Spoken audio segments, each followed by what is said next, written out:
Yo, what is up? We are back once again for another episode of the Damage Per Second podcast. We are here on that fine Thursday night, a fine Thursday evening. It is episode number 90. Man, we are 10 episodes away from 100. I can't believe it. Like it's going to be a crazy occasion when we hit that episode 100. But we are glad to be here once again. Glad to see everybody in the house. Let me shout out a couple of people real quick before I introduce my co-host as usual. Shout out to Missy Dies a Lot. Shout out to Blade X, K Asante from the Gaming Circle podcast. That guy Smitty, Stardust, Acero, and Rosaire Double O. Glad to see you guys here early. Let's go talk to my co-host, Gaming Forte. What's up, bro? What's up, man? How you doing? It's Thursday. It's 9 p.m. and we're back on our regular scheduled day. Shout out to the backlog for last week. We did it on a Friday, and it was an amazing show with Shar and Erica's. But you know, the Cape Crusaders are back. The twosome. You know, pause. The Cape Crusaders are back. But yeah, man, it's been really cool, and glad to be back here with you, bro. Yeah, absolutely. We got some. It's been kind of a slow week, I would say, a little bit slow week, but we got some topics to talk about. We got some things to discuss. I see that God of War ain't no topic. It doesn't need to be, because we have already established that you think it's coming out in 2023, and everyone else knows it's coming out. I don't know. The brethren out here, you know, all the ones that were thinking that the ones that are mad that Elite didn't turn out to be true. And you know what? We already got a question in the chat that's pretty funny. K Asante said, "Who's Robin?" Blade X wants to know who's Batman. So it's on slow mo show right now. So he's Batman. I'm Robin. You know, let's let them decide who's Robin. Oh, okay. Well, yeah, go ahead. Forte or slow mo. All right. We're being messy today, I see. Oh, already, yeah. We already know how this is going to turn out due to these are your people. What does that mean? These are your people. I do not like that implication, sir. These are also your people. These are also your people. Yeah, they are. But when it's on your channel, you know, they tend to lead a little left. Or lean a little your way, I should say, not left. Well, you know, when you say lean left, you know, it could people think politically, right? Right. You say it could be a little bit differently than we need it to be. Well, I'm politically left. What are you trying to say? You know, like people get upset. I'm politically left too. Anyway, Forte, what you been up to over the past prices week? Out here though? Yeah, these gas prices is ridiculous. I'm glad I work from home. But you know, what you been working on, man? What you been playing? What you been doing in the past week? So I took a little break from D2. Been playing a lot of. I played some Outriders. Jumped in and played a couple of hours, like an hour of that. But shout out to the homie dealer. You know, he found a way to get me off of Destiny. He says, "Yo, Forte." I was like, "Yeah, what's up?" He was like, "Did you play Shadow Warrior 3?" I was like, "No." And he was like, "Okay, good, because I just gifted you a copy of it." And I was like, he was like, "Yeah, and that means you got to play this game so my money don't go to waste." And I was like, "God dang it, dealer." And you know, when someone buys you something, you feel like more obligated to play it. So I was like, okay, I'm going to jump in and play it. And dude, the game is actually really fun, bro. It is so fun. Like, I just beat it. Matter of fact, right before the show, I just beat it. Really? So how many games beat is that for you this year? That's 4. Oh, man. Well, you up there? 4 right now. You at 13, right? Yeah, I'm at 13. What's the last game I beat? I just beat a game.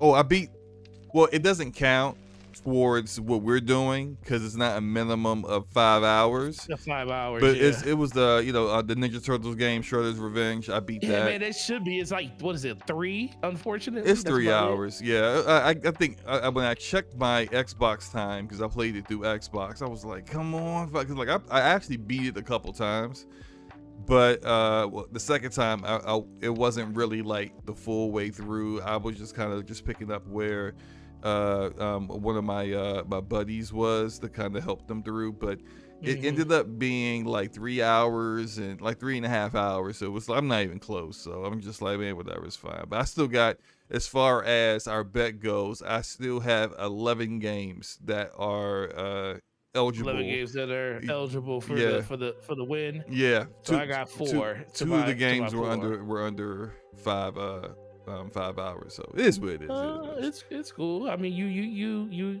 laughing real loud on this one.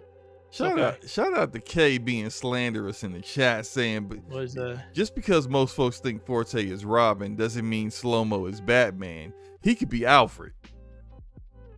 Why I gotta be Alfred? Why can't I be Nightwing or something? You know, like I gotta be Alfred, you know, the butler. I told you it's like 93%. I'm not that old. I'm not that old, you know. Just remember, Robin saved Batman's life multiple times. I didn't hear you. We say that again? I said, just remember, Robin saved Batman's life many a times. He did? I don't recall that. A couple times. Yeah. I don't recall that at all.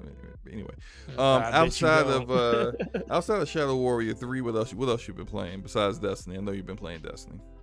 Honestly, that's been it for like the last 3 days. Like I did jump back into some Diablo because I was playing some Diablo 3 on console. Because I never played. I played it. I played a little bit of it, but I was like, oh, let me really dive in because there was some people that wanted to play it.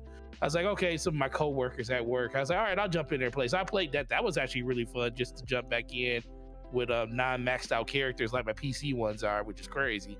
But yeah, so jumped in and did some of that. Did a little bit of Call of Duty stuff like that. But for the most part, man, Shadow Warrior, that's the one thing about me. I don't really jump around. Once I decide that I'm going to finish a game, I kind of just stick with that game. So like literally as soon as I got home from work today, and then all day yesterday, and pretty much for the most part all of Tuesday, it was just all Shadow Warrior to get through it, and it was well worth it. It was a really good game. You should try it, man. It's really, really cool. I might give it a shot. I got way too many games on the docket at the moment. For me, I've been playing.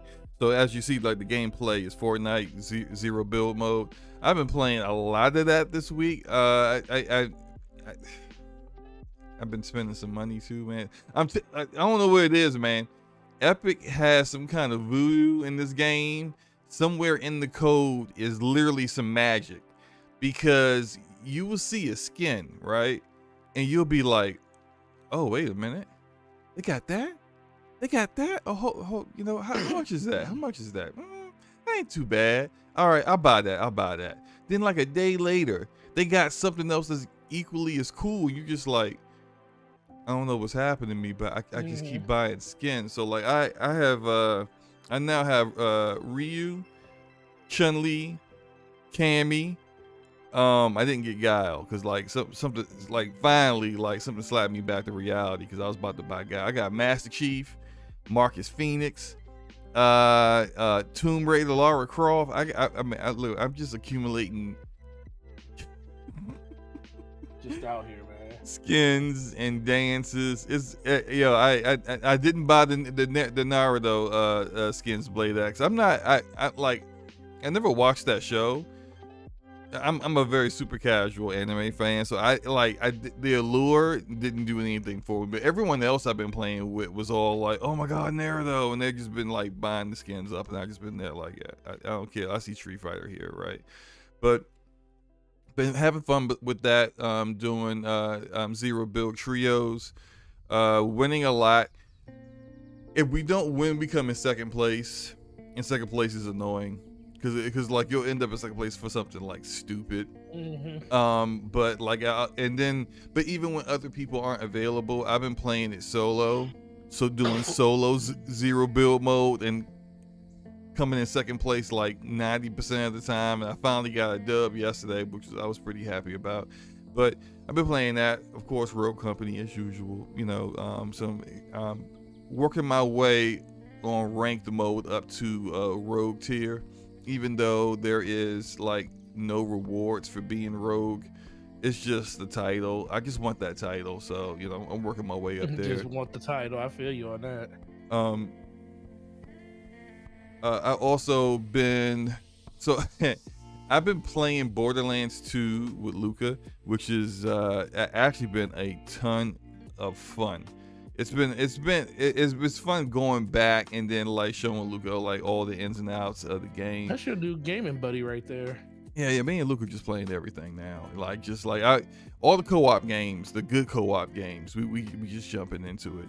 We're gonna talk about some co-op stuff a little bit later, in some of these topics. We'll get into it. But no, Borderlands 2 is great. It has, how there's some games that like they get over like a decade old or older, and you can tell that like the game just did not age well. The gameplay mechanics didn't age well. The visuals didn't age well. Borderlands 2 is timeless. It's a classic. It's a certified classic. It's got like them going the cell shader route was very smart for them because that art style holds up way better than when developers try to go photorealistic for the tools that they have at the time. It always ends up poorly when that happens.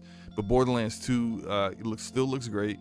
Of course you need the ultra texture packs, but like the fact that Gearbox is so willing to just do free updates for stuff like that to keep the game up over time is awesome. In the gameplay and the guns are still excellent. Skill trees excellent. Like the stuff's great. So Luca got the B shield earlier today. We're still working on trying to get the conference call. That drop rate for the conference call is a little rough, but it's been good. It's been good. Real quick before we get into the topics, Forte, first, I know we were supposed to play Borderlands at some point. Do you have it on PC? Yeah. Okay. All right. So we gotta get in. We gotta get in and do some. I know. Yeah, that's one game I have everywhere. I know you wanted to play some Outriders. I played a little bit of Outriders. We'll get into that later as well. But you know what? No, we can go ahead and just jump into these topics because I don't want to. I think we got a lot of topics today. I don't want us to run too far over. But the first topic tonight is some stuff that was leaked a little while ago, maybe a week ago, but then ended up coming completely true. We have Sony really out here showing some love to PC gamers. I mean, look, we already know they're giving us the whole slate. They already given us all the games, right? We already know that. But now they said, no, we're not going to stop there. We're going to give them hardware. We're going to give them, like some quality stuff here that, well, at least I think quality stuff that, they can actually appreciate. And I do appreciate it because as far as the monitor goes, there is like no gaming monitors that have decent HDR. Like to have decent HDR, I would say great HDR would be say like 1,000 nits. A panel that can do a minimum of that 1,000 nits. This is like I would say like 1,000 nits is where the target you want it to be at. This monitor, and I think it's called the M. It's the M9. The M9. The M9 is a 4K monitor, 144 hertz, which is great, right? 144 hertz. That's sweet spot right now for PC gaming, and 800 nits HDR. So the HDR and the colors are great, and I think the only, like, from the reviews I saw of it, I haven't seen any reviews of the headset yet. I know they're out there, I just haven't seen them. But they got 3 headsets: the H3, the H7, and the H9. The H3 is wired. The H7 is like the middle ground wireless one. I think it might still be stereo. I'm not certain. It is. The only difference is the H9 has noise cancellation. Right. Okay. So the H9 is stereo as well. Yeah. No. The H9 has Dolby. It has what is it? I was about to their say spatial. It has the spatial audio and Dolby Atmos. Okay, I was about to say because like ain't no way you got a $300 headset and it's not surround sound. No, yeah. Surround, the surround sound and the noise cancellation is what's the difference between the 7 and the 9. Bet. Okay, all right. I just want $80 difference. Yeah, I haven't seen any of the reviews on them yet, so I didn't know all the details. I just knew that like which ones were like the bare minimum stuff. Which one's wired, which one's wireless. I knew that the top of the line one, the H9 was noise canceling. I think the cups are really huge on those too. Those which I don't things mind. look like freaking bows. But look, if it here's a weird thing. The H7 it has the same size as the H9, but it's not noise canceling. I find that kind of strange. But regardless of that, anyway, I appreciate price points. Say again. They're just trying to hit price points, bro. That's it. Oh, true. I mean, look, I tend to not go for the $300 headsets. I tend to not do that. Like I tend to go. My range is so anywhere between like 100 to 200. So I like the quality budget to quality mid-range headsets is what I typically go for. That and I actually bought a couple of headsets over the past week. I got the Xbox wireless headset again, but I use it on my Xbox. So I'm going back and forth with that and the Lucid Sound one that I got from you, Forte. The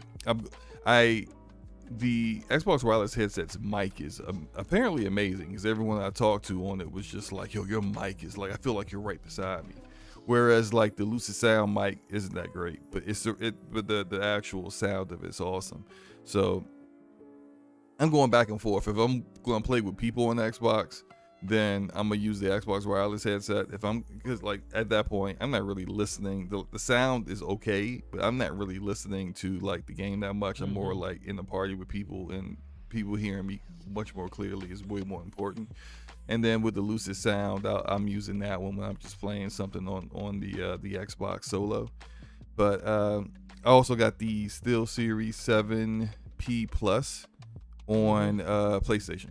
I replaced my Pulse 3D headset. I can't stand the Pulse 3D headset. I just can't. Yeah, that's a terrible headset. It sucks, bro. Like I mean I know some people may like it, but like the cups, like they hurt my ears after maybe like 30 minutes.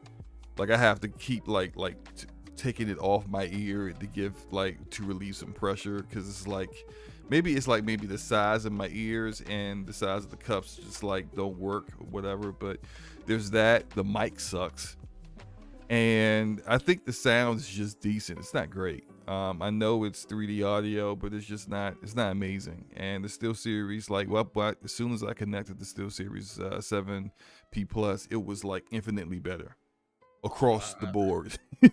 Now you see why I went with SteelSeries for all of my consoles. Right, yeah. I'm using the SteelSeries 7 right now on my PC, so I got that on my PC.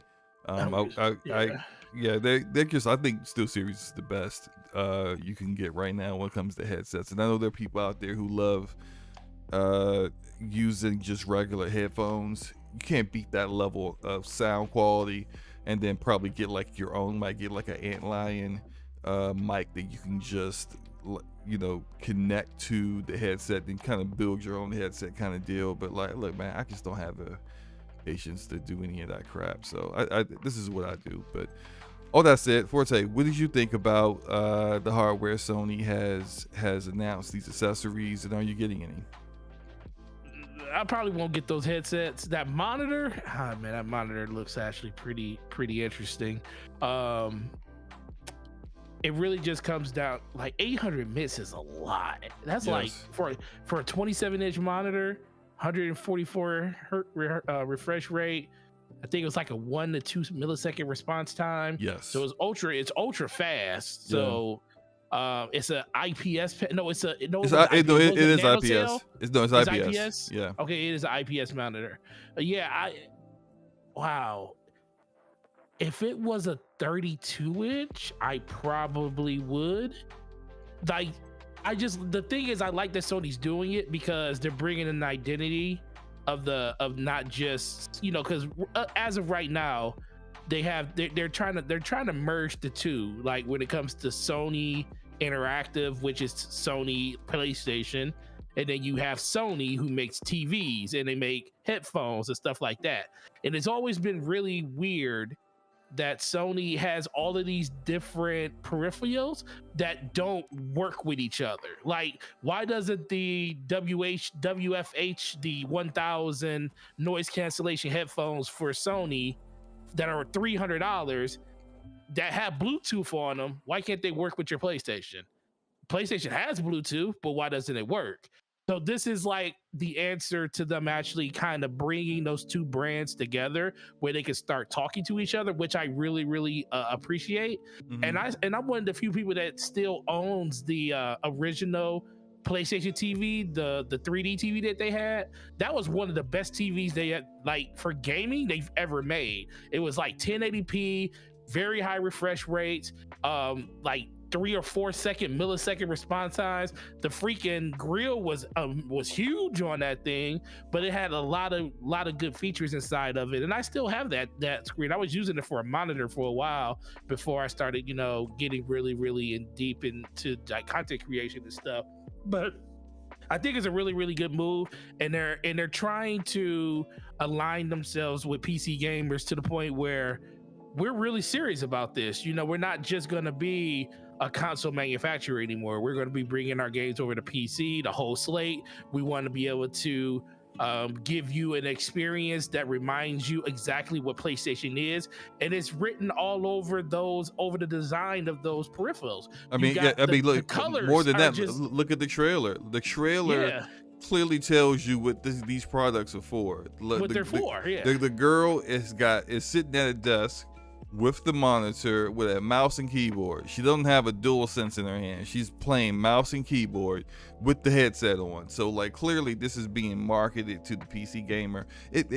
All this stuff works with the PS5 clearly. Like if you look at the overview video they released, the guy had it connected to a PlayStation 5. Well, look at the way that look at the way that the especially the monitor, that thing looks like a carbon, like all the stand, the legs, it looks like it complements the PS5 so well. Mm-hmm. So if you're one of those people that do have a PC and you do want to be able to have a dual, not a dual monitor or a multi-monitor, but just have one monitor on your desk, 27 inches is more than big enough for like a smaller desk, or like, especially like you're in a dorm or something. Think about that. If you're in a dorm, this will fit perfectly to what your PC. You can hook your MacBook up to it because it does have Thunderbolt pass-through and everything on it. So there's a lot of different technology that they have built into it to allow you to just make that your one-stop shop when it comes to like your monitor, for your headsets and everything. And guess what? If you do have a PlayStation 5, you can hook it right up to that and get the 120 refresh rate at 4K. And I think that is a really, really good move for them. And I'm just happy to see Sony doing this again, because it's been a long time since they really dabbled in the monitor space when it comes to consoles in general and making like making something directly for that. But I'm just also happy that they're finally tying headsets back into it. Like they were always doing headsets, but they were mostly gaming centric. Now it's just like they're trying to give you stuff like, do you really need noise cancellation on your headphones when you're playing a game? Not really, but the fact that they're adding it into that lets me know that they're kind of bridging those two gaps between proper Sony and Sony Interactive, and that's a good thing. Yeah. I'm sure Kay in the chat was thinking this one, like he might want to get this another headset with a monitor, the M9, to replace his M32U gigabyte monitor, which is one of the best 4K monitors on the market. I would say to hold off on that and look at more reviews. Just wait. Yeah, because like this is one. It's not fully necessary right now in PC gaming to have a 4K 144 hertz monitor right now, especially considering how there is yet to really, on a consistent basis right now, the top of the line GPUs that cost like $2,000 aren't consistently. Actually, I can't think of any modern games where they're giving you a native 4K resolution with 144 hertz. Like I mean, well, I mean, you're getting the hertz, but 144 frames per second. Like you're not getting that anyway. So it's like, Well, if you're on your PlayStation, there are certain monitors that do take a 4K signal and downscale it to 1440p, so you could still get 120 hertz. Because remember, PlayStation 5 doesn't support native 1440p. oh wait, So wait, hold on. I thought there was an update where they finally. I don't think they did. I don't think they might have. I don't think they did though. But yeah, let us know in the chat. So Blade X said no 1440p support. Just verify that, guys, in the chat for me. But Blade X said there isn't. But as of last time I checked on it, you're right. Because like there was actually a question a few weeks ago about when will they finally support it. So so that's the reason that I would say if you already have a 4K monitor that does high refresh rate, stick with that, especially if it's HDMI 2.1. That's the one selling point of this monitor. So when you do pair it with your PlayStation, you will get the benefits of 4K 120, even though it's going to more likely be upscaled 4K and not native 4K, but you'll still get the 120 frames. But on PC, there's not too many games out there that you're going to be pushing that many pixels, unless even if you got a 3090, you still will probably not hit that threshold on a consistent basis without sacrificing some of your settings to get it to that point. You're not hitting, like, when we say that, there may be some games because those games aren't like that visually demanding. They could be brand new that you'll do it, but for like across the board, to be able to know that like every game you play you'll be able to hit that threshold, not on PC, not right now. Like this is maybe the new generation of GPUs that NVIDIA and AMD are working on might make it possible, but as of right now, even the 3090 Ti is not getting you 4K native at ultra settings, 120 frames per second on every game you play. Not even close, honestly. So I think the GPUs is just part of it. I think once people update their GPUs, they're going to see that their GPUs are running at 100% utilization, and they're going to be like, I'm still not hitting 120 frames or 140 frames. I'll be like, yep, because your CPU is holding you back now. Right. This is why I'm not really tripping about these kind of monitors. Like I'm not getting it. I was going to, because I hadn't bought the SteelSeries 7P Plus yet, so when this was announced, so I wanted to see reviews of it first before, like, to see whether I was going to get the H7 or the H9 as a headset. But considering I wanted a headset specifically for the PlayStation, and the 7P Plus is way cheaper than both of the X7 and H9, and it's a high quality headset, right? So I was just like, you know what, man, let me just go ahead and just get that instead. So I'm not. Guess the other hidden feature of that 7P that you got, that Plus. What's that? You know what the hidden feature is? You could take that dongle, that USB-C dongle that you got plugged into your PC right now, that gives you sound. You could take that same dongle, put it inside of that imaginary switch that you got, right into the USB port on the bottom of it. That's a C port. And guess what that thing does? It turns those headphones into headphones that work wirelessly with a switch. And it's the only headset that does it. Wow.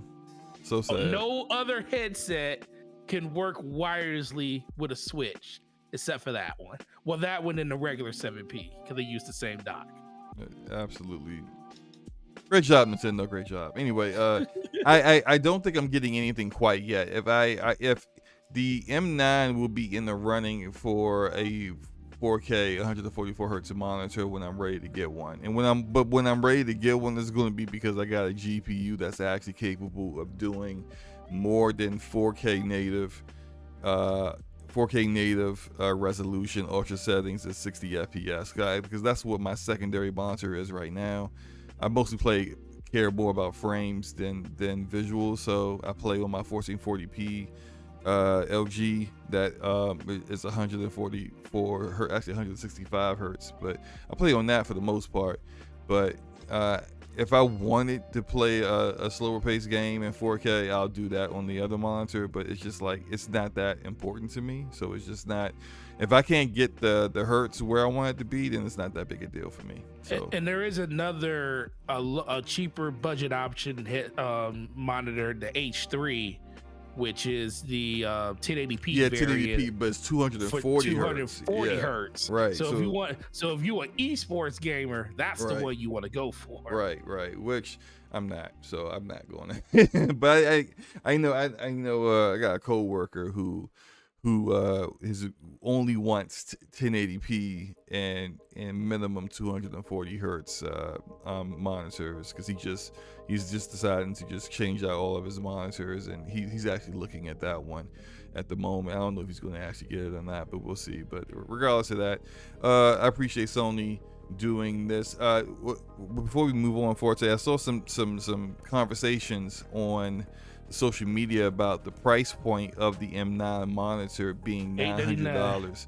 And do you think that's overpriced?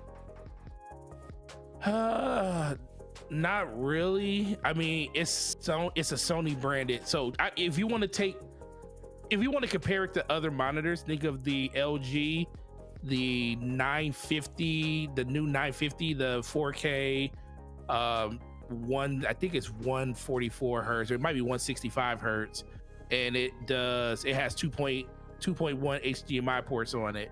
Last year's model, before they came out, which was 2.0, was $799. So the newer one is $899.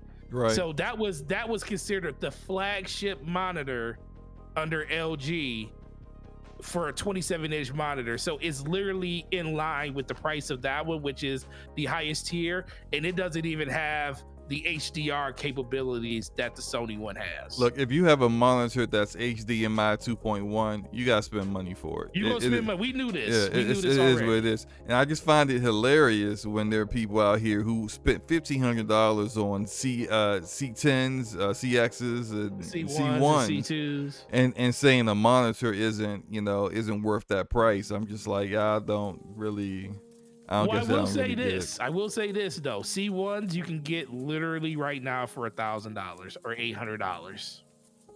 You can get a 55-inch right now for $1,000. Really? So yes, you can. That's another reason why I haven't decided on what I want to do about monitors yet, because I might be picking one of them up and moving that Hisense out to a different room. Listen, bro, I am so close to doubling down. I was talking to a couple of people. I was talking to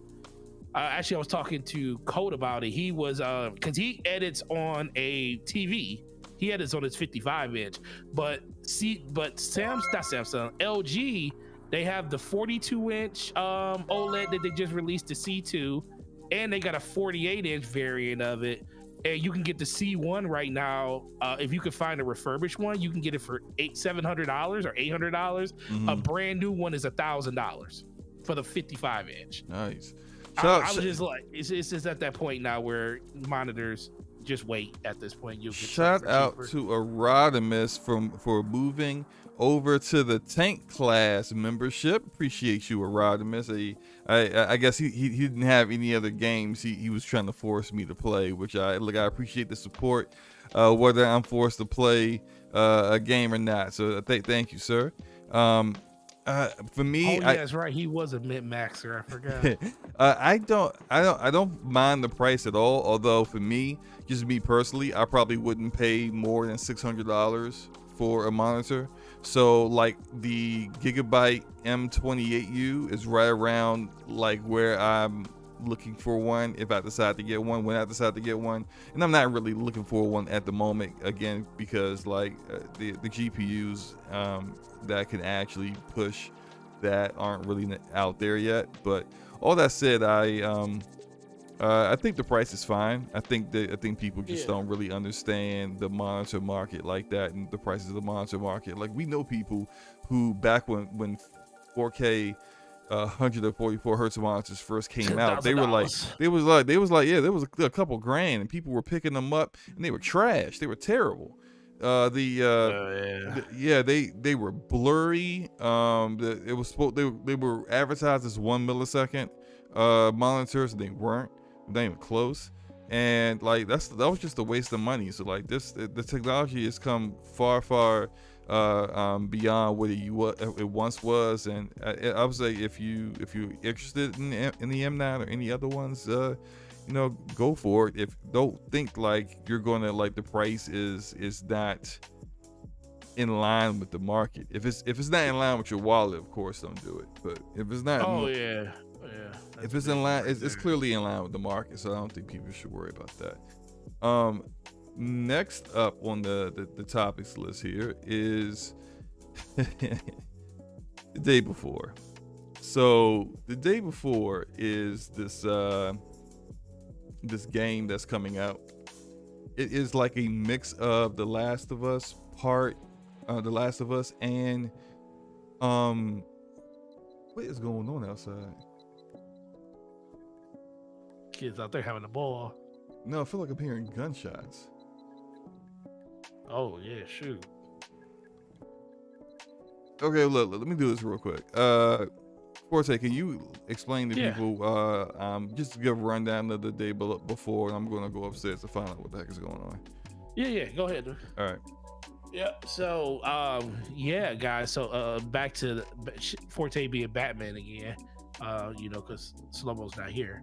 Yeah. So, we had a delay of the Steam pre-orders for the day before because the developer was defending the use of unpaid volunteers. Now, a lot of people are going to sit here and say that volunteers are volunteers, so you shouldn't have to pay them if they're volunteering.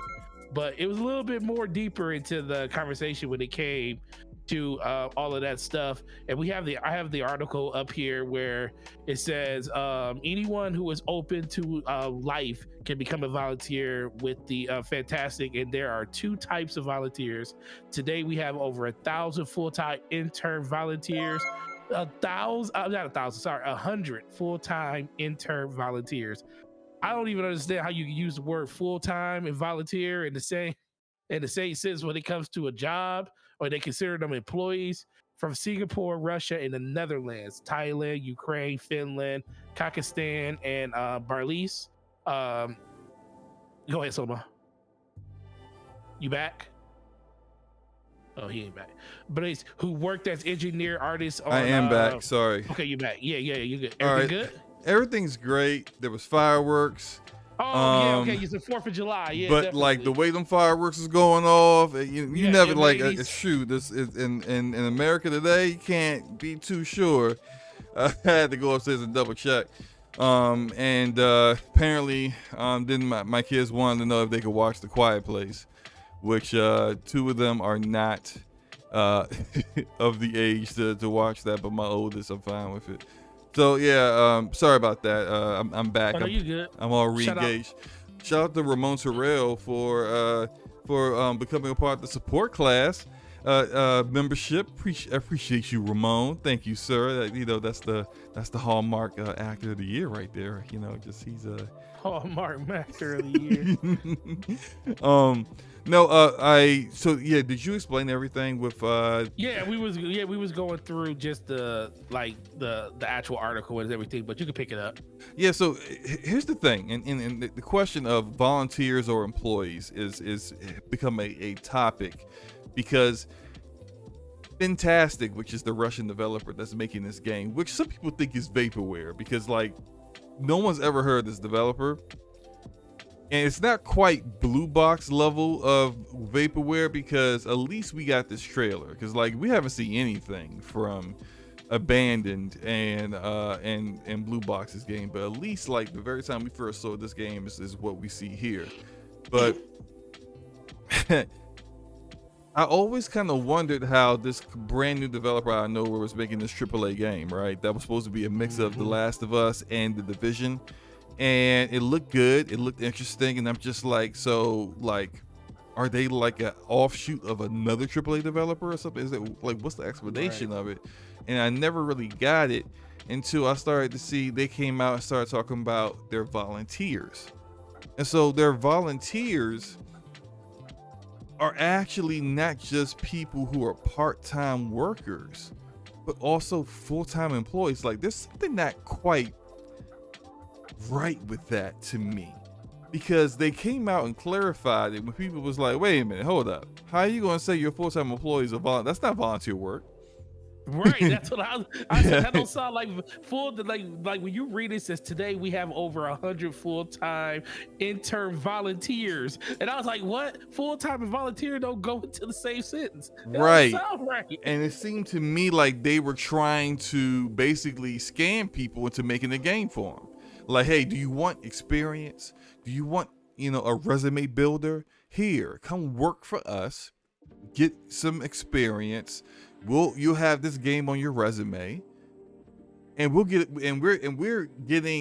quality work from developers who just needed the opportunity because they were stuck being QA for a studio or whatever, without actually having to pay them. That's the way it first looked to me, and I'm just like, this is not.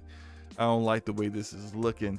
They did come out and clarify and said that their full-time volunteers are employees and they are paid, but the part-time ones aren't paid. And then they clarified what the part-time ones do. And so the part-time ones are actually doing localization. So I'm sorry, but like, as far as I know, I'm not a developer. I don't work for a company, but I've always seen like localization is not like a super easy process. It also is a paid job.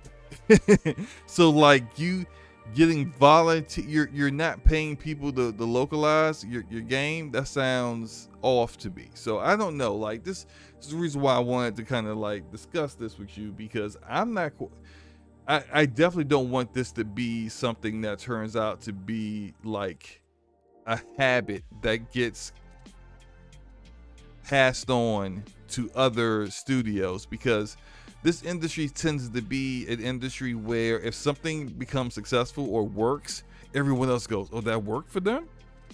Right. We're going to do that too. And that's just not to take a paid position, paid work, and then now you're not paying people for that work anymore. You just want volunteers. Like, I don't know how I feel about that. What do you think, man? As soon as I saw it, I was like, I don't know how I feel. It's like you're almost preying on the fact that people just want to be a part of whatever project, and you basically just open up an avenue to get them in, but you're not paying them. It's like you say, oh, you're full time here. You clock in, you clock out like everybody else, but you don't have any tax ID information that we can pay that's gonna get you any type of monetary gain or anything like that. That just sounds super weird for me. That sounds like an internship. If you would have said like, we got over 100, interns that are volunteering to, do blank, that's very, very much understandable. But when you use the word full time, mm-hmm. It doesn't even make sense. Like, how does a grown adult that's a full-time worker support themselves if they are a volunteer? If they're a volunteer and they're full-time, when you say full-time, that means they're there. If we go off of, we don't know what the time schedule there for, but here in America, time scale for full-time employment is anywhere above 32 hours or more. Right. So how are they splitting their time between other things if they're, volunteering for you, 4 to 5 days a week, 8 hours a day or more, and they're not getting any type of compensation for that? Because, the word volunteer consists of non-paid work, but you're treating them like full-time associates. Yeah, it's crazy. Erodimus in the chat. Real quick, shout out to King Thrash. What's up, bro? Erodimus in the chat says interns are normally full-time during the summer, and I'm like, look, I get that, right? But that's seasonal. That's not even really full-time. That's seasonal. Right. Like when you check on your whatever form that you worked at a particular company or whatever. Like, you worked full-time hours like other full-time employees, but you only did it as a during the summer as a seasonal employee. That's still not like full-time. Cause like when you go look at like the entire year, you're not going to be putting in all those hours outside of like 3 or 4 months out of the year. So it's just like, and this clearly in game development, that's not seasonal. Like you're going to need people working those kind of hours. We see developers out here pushing their employees to work six days a week, 8 to 10 hours that day, each one of those 6 days, you know. So it's like 60 to 70, 80 hours a week, easy. So that that's not intern work, man. Like how does someone support themselves? Let me ask you a question, Slow-Mo. In a job that's full time, that you're being paid for and everything, can you, if you volunteer to go home, will you still get paid, or will you still have a job when you come back? If they don't want you to go, but you volunteer to leave, right? Yeah, because like, are they crunching? Because like how can you justify crunching if you call your people volunteers? Like, I ain't no way in the world I'm volunteering to work somewhere. Look, if I'm getting the experience, that's great, right? Because I'm hoping that after this game is launches, releases, if it's received well, I got this on my resume, I can parlay this into another position somewhere else, right? But I'm also not going to be crunching on weekends. As a volunteer, you better what kind of scam you trying to run. Forte, thank you for re-upping on the membership DPS class. If we ain't followers, we're leaders with the 10%. Absolutely. I just think this whole thing is strange, and I also kind of think, based off of what we see with this information that came out this week, that the day before was supposed to come out this year, and then a few months ago they came out with a statement saying they were delaying it to 2023. I'm gonna go. I mean, I don't even think it's going out on a limb. I'm just gonna say I don't think it's coming out next year either. I'm thinking like 2024 if it does release at all. What do you think? Wow. Yeah, I mean, I'm. It's like I always look at every game, almost every game that comes out, for the most part, at a year, 6 months to a year, if it hasn't been delayed before, because everything seems to be like at least hitting that type of mark. You know, when you go back to even games that released on PlayStation, everything was like 4 or 5 months, with the exception of a few games and stuff like that. Yeah. So I even with Microsoft's games, you know, in their problems that are very well documented, right? You know, anywhere from 6 months to a year is what you're kind of looking at due to, you know, COVID. And the biggest thing is, I think it just also comes down to what studios adapted to the work from home environment faster than others, who already had a really good, stable workflow in place when all this started happening in the first place, so they could transition everything over. So it's not, you know, against any type of pill or thought that, yeah, this game won't probably come out till 2024. I would probably say, honestly, I would probably say this time next year, probably by the holiday, or it depends if they want to release during the holidays. But if they don't get it by, you know, September of next year, and they don't want to release during the busiest part of the year, because, you know, usually games that, you know, people really don't know that much about don't really get that much shine during that type of year. They kind of need to hope that people kind of notice it when it's kind of a down period or a dead period.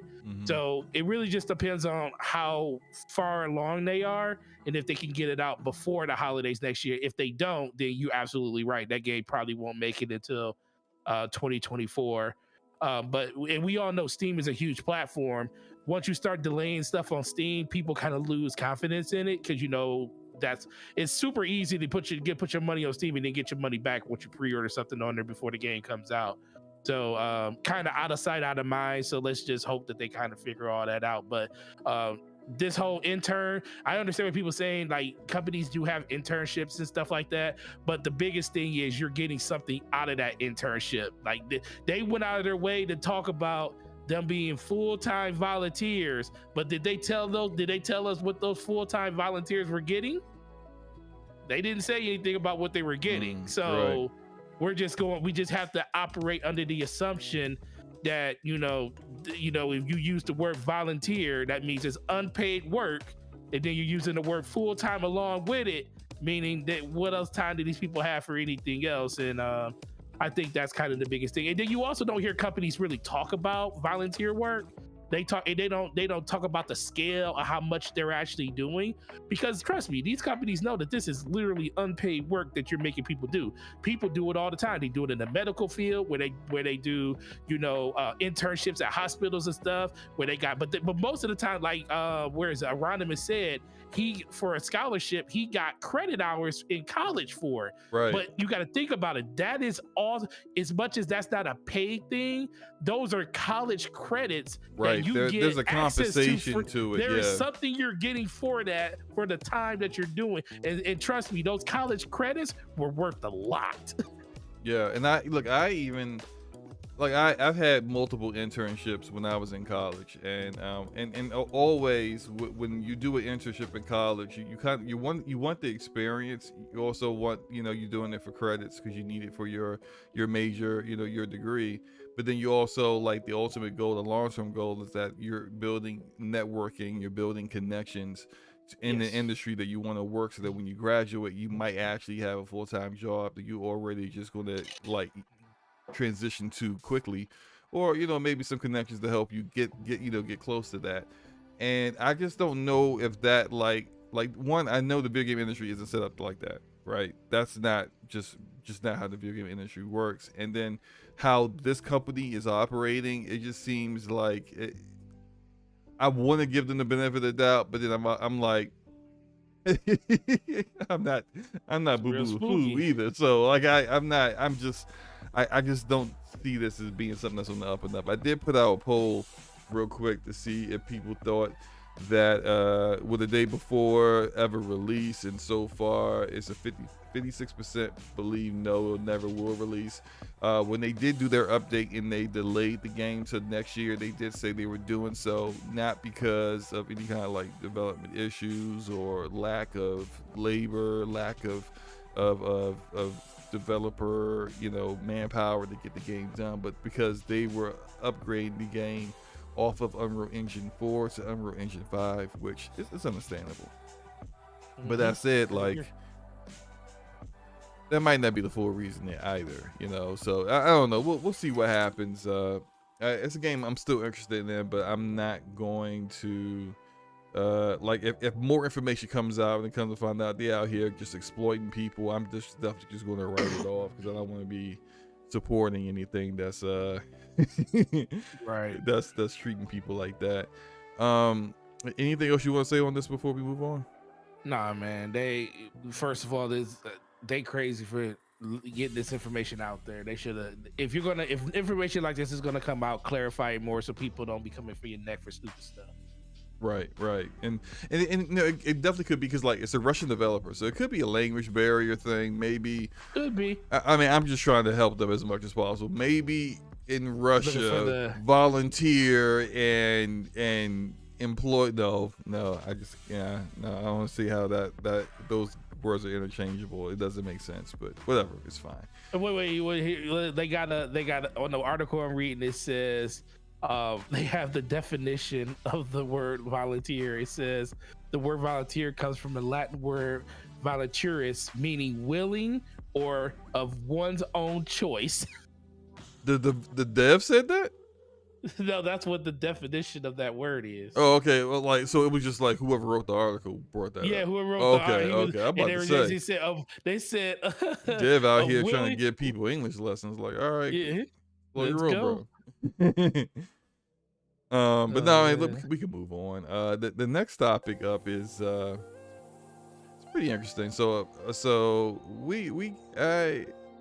I actually went in order to get some footage for this, when I actually reinstalled Overwatch, and not that bad. Like I forgot how much fun Overwatch was. It wasn't too bad. I mean, I got bodied because I barely remembered how to play the game, but it was fun, for the time I played it. Blizzard is getting a little bit of backlash right now because they promised that, and I know it was some people are saying it was promised by the previous creative director who isn't there anymore. Doesn't matter. He represents Blizzard. So Blizzard promised this, but Blizzard promised Blizzard promised that when Overwatch 2 came out, that you could still play Overwatch 1. You could still engage with that game, and that they weren't going to force people over to Overwatch 2, where apparently that's not the case anymore. In the announcement that the game was going free to play, they are also now saying that the original Overwatch will no longer be accessible when Overwatch 2 comes out. So, look, this is. I want this game to be successful, and I want to play this game. And I signed up for the beta, but apparently they didn't let me in. Fine, whatever, right? But you can't go back on your word, man. Look, if you say the game, the original game, the first game, will continue to be available when Overwatch 2 comes out, look, it's now set in stone. This is what you said. You can't get mad at gamers who took you for your word, and then later on you reneged on that. Like, what does that? How does that lead other people to think about this game's development and what you're doing? Because when you start saying other things later on, people are going to remember, you're not all that trustworthy.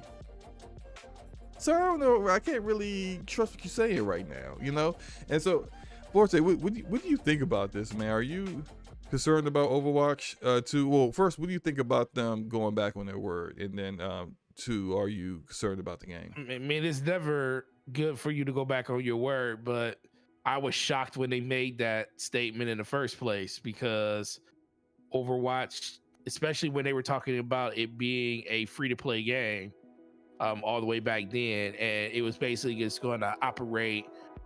They weren't really making no major changes. They were just taking it so you can only have so many tanks. You can only have one. They lowered the player count from 6 to 5. So, and then, new maps, new aesthetics and stuff like that, and some in-game character balancing, but it's still the same game. So I was like, why are we, well, first of all, I was always wondering, like, why are we doing an Overwatch 2 in the first place? Right. Why is that even happening? It should have just been a big, massive update to Overwatch. That's what it should have itself. been. Right. Yeah, that's what it should have been. But, we all know when you put a number on something, it garners a lot of attention. People start paying more attention to it, because it's like, if you were a fan of the first one, it's going to be like, oh, Overwatch 2, I want to jump in there and see it. But then in their haste of trying to get people and talk about, everything that's going to happen with the game and everything, they made a promise that they weren't going to ever do this. Now, I'm not super upset that they're, discontinuing Overwatch 1, because they're really not discontinuing it. They're just making it so everything in Overwatch 1 moves to Overwatch 2. You don't lose any of your unlocks. You don't lose any of your progression. Seasons will still work the same way they worked before. The only difference is there will be one bubble for Overwatch. It will be Overwatch, and that's it. Well, Overwatch 2, and nothing else changes. But it still doesn't look good when you tell people you're going to do one thing and then you do something else. And that's where you're coming from. It's kind of that mistrust that a lot of people have when it comes to developers and publishers, when it comes to stuff like this. And how many people still went out and probably, even because Overwatch, the first Overwatch is a paid item right now. Still, you still have to buy it. Yes. If you want to get in. So Right. How many people were under the assumption that Overwatch 1 was still going to be something that they had, that if they wanted to play that, they had to buy it, even if it was a week ago, 2 weeks ago, 2 hours ago. That person wouldn't have had to buy that game if they knew that you were going to do this in the first place. They should have just waited until everything came out, and then they could have just launched their Overwatch career then. So I think that part of it is kind of sucky, and that part is disingenuous, but it's not a big deal because you're not losing anything.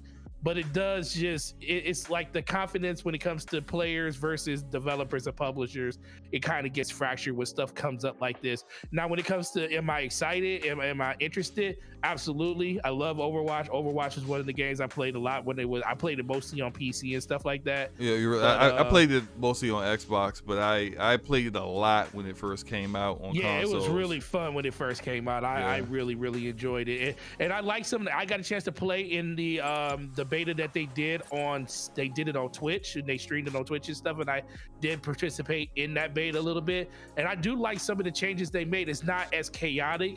I always felt like the 6v6 was a little chaotic. Now that they lowered that down and gave you one less tank that you can spawn on the field, I think it's a little bit more free. So I'm looking more interested in that. But in general, you know, the whole crux of this conversation is, why are you lying to people about things that you say you are not going to do, but then you end up doing them? And that's anytime that's not a good look. Yeah, well, you know, like Blizzard is clearly not the Blizzard of old. This is Blizzard. This is Activision's puppeteer of Blizzard now anyway, right? So this is Mike Ubarra's Blizzard. Yeah. So I think that this decision was made because back when they decided, oh look, yeah, you could choose whatever you like. You want to play original Overwatch? You want to play Overwatch 2? It's up to you. You can play whichever one you want. You can go back and forth. We don't care. I think that decision was made back when the game was a little bit healthier, and people weren't so frustrated with the lack of content. People weren't frustrated with Overwatch 2 taking forever. The content that they kind of felt should have been just a part of Overwatch 1, the PvE stuff, you know, like all that stuff, like people just kind of felt like they should have just put that in Overwatch 1, but instead they just decided to do a full-on sequel for whatever reason. And the player count is much less than what it used to be. And so now I think they're kind of in like damage control mode, where they're really kind of looking like, well, we just want everyone that's currently playing the game on Overwatch to go to Overwatch 2. We want them to migrate. We want them to migrate, and we're not comfortable enough in the content to think that just the content alone will get that migration to happen. Instead, we're gonna just force it. And I think if they were confident in their product, that wouldn't be necessary. Now, granted, if they are at least somewhat confident in the product that they're allowing a beta. Like usually you don't be allowing all these betas if your game is just complete like in shambles. But I just find it concerning where this is kind of going with them. And that's it. So I'm still going to play the game, of course, but how much of the game I play, considering since Overwatch first came out, there's a lot of other competition on the market, not necessarily in the hero shooter genre, but like just as far as multiplayer games go and competitive multiplayer games, there's a lot more competition out there now than what it was back in 2016 when this game came out. So yeah, they're gonna have to step their game up completely because the market has changed, and they're not the Blizzard, the untouchable Blizzard that they used to be, as far as people thinking that they are everything that they do is gold, amazing, and giving them free passes. That's not who you are anymore. So Overwatch 2 really needs to be the return of what people used to think about you, instead of a reinforcement of where they think you are right now. And there isn't a Battleborn out there for them to step on this time. Exactly. Ain't no Battleborns out here no more. Everyone else is a little bit better than you are. Yeah. I mean, look. Think about the other games that have stolen the Overwatch's community. We're talking about Fortnite. We're talking about Apex Legends. We're talking like some big games that are no slouches and not concerned about you whatsoever. So you're gonna have to figure it out. Hopefully they do. You got anything else you want to say about this before we move on? Nah, man, Blizzard, just get back to basics. I just want Blizzard to be Blizzard again. That's why the only thing that they're making I'm really excited for is Diablo 4. All That's right. it. That did look good. Diablo 4 definitely looked good. Let me double check. I'm trying to find this. Yeah, I got it. Here we go. Favorite character, Overwatch? Tracer, actually. I love playing as Tracer. Loved it. Like, Tracer is, I don't know why I think Tracer also isn't easy to play. No, she isn't. So that's why in my first game playing, like this footage you're seeing is my first time playing this game in like almost probably about three or 4 years. I chose Zendaya Wait, I said Zendaya, like not Zendaya the actress, but whatever this guy's name is. I chose that character because I remembered how to play him. Here we go. I remembered how to play the guy, right? But no, Tracer. I was an amazing Tracer back when I was playing this game. I had a whole system down, and Tracer. If you're have a good Tracer in your team, the other team is super annoyed because Tracer is just ruining everything. But yeah, that was my favorite. What about you? I was a huge May person and Zarya. Sorry. Oh yeah, Zarya is cool. Big walking around with the big gun in her hand. Yeah. I also used a lot of I use a lot of what's his name? Not Makari. What's the name of the one that's the tank? Oh, you talking about not a tank as a class, but an actual tank. Can't remember his name. I used to use him for DPS. I also would use. I didn't mind using Mercy. I didn't mind being support sometimes. It's like, you play a game for a while, and you start to get annoyed with everyone only chooses tanks and DPS, and you got no support. The team is just bodying you. So every now and then I would just jump with. Lucas said Winston, and Winston was the gorilla. Bastion. Bastion was Bastion. Yeah. Well, no, yeah, Bastion. Yeah, he's a DPS guy. I used to use him sometimes too. That would be like my DPS main, and then I can't remember their names very well, but like a lot of the older characters I remember more than the newer ones, because when I stopped playing, like they introduced so many extra characters at that point. Like whenever I would like jump back on, I would just look at the character list and be like, who are these people? And then just get off. Soldier 70, what is it, 76? Oh yeah, I used him a lot too. That was I think that may have been my main DPS I used to guy. he was the first one I used all the time, because he was all about just he's a traditional first person shooter kind of character. Yeah. Hit scan all day. Right. Let me we can move over to talking about our next topic, which is about Redfall. And so Redfall had a trailer revealed today, and a little bit of additional information out there for people in regards to, stuff that we kind of already knew, but people were able to actually see it in the trailer. But like, you could play this game in single player, something that you can't do in Left 4 Dead. Guys, it's not Left 4 Dead. They started discussing some other things, not really discussing, but more like showing in the trailer some of the abilities of some of the other characters, not just Layla, because it seems like Layla is the one they're marketing the most, right? But like there are other characters that do other things, and really kind of showing to me like why this game is very much more like Borderlands than anything else. So much so, I saw something in this trailer. I don't know if you saw it or not. There's a particular ability that the guy, what is his name? The Hispanic guy with the sniper rifle. I've been saying this entire time. The guy, like the guy with the yellow jacket. Yeah, he's so much Mordecai from Borderlands. It's crazy, right?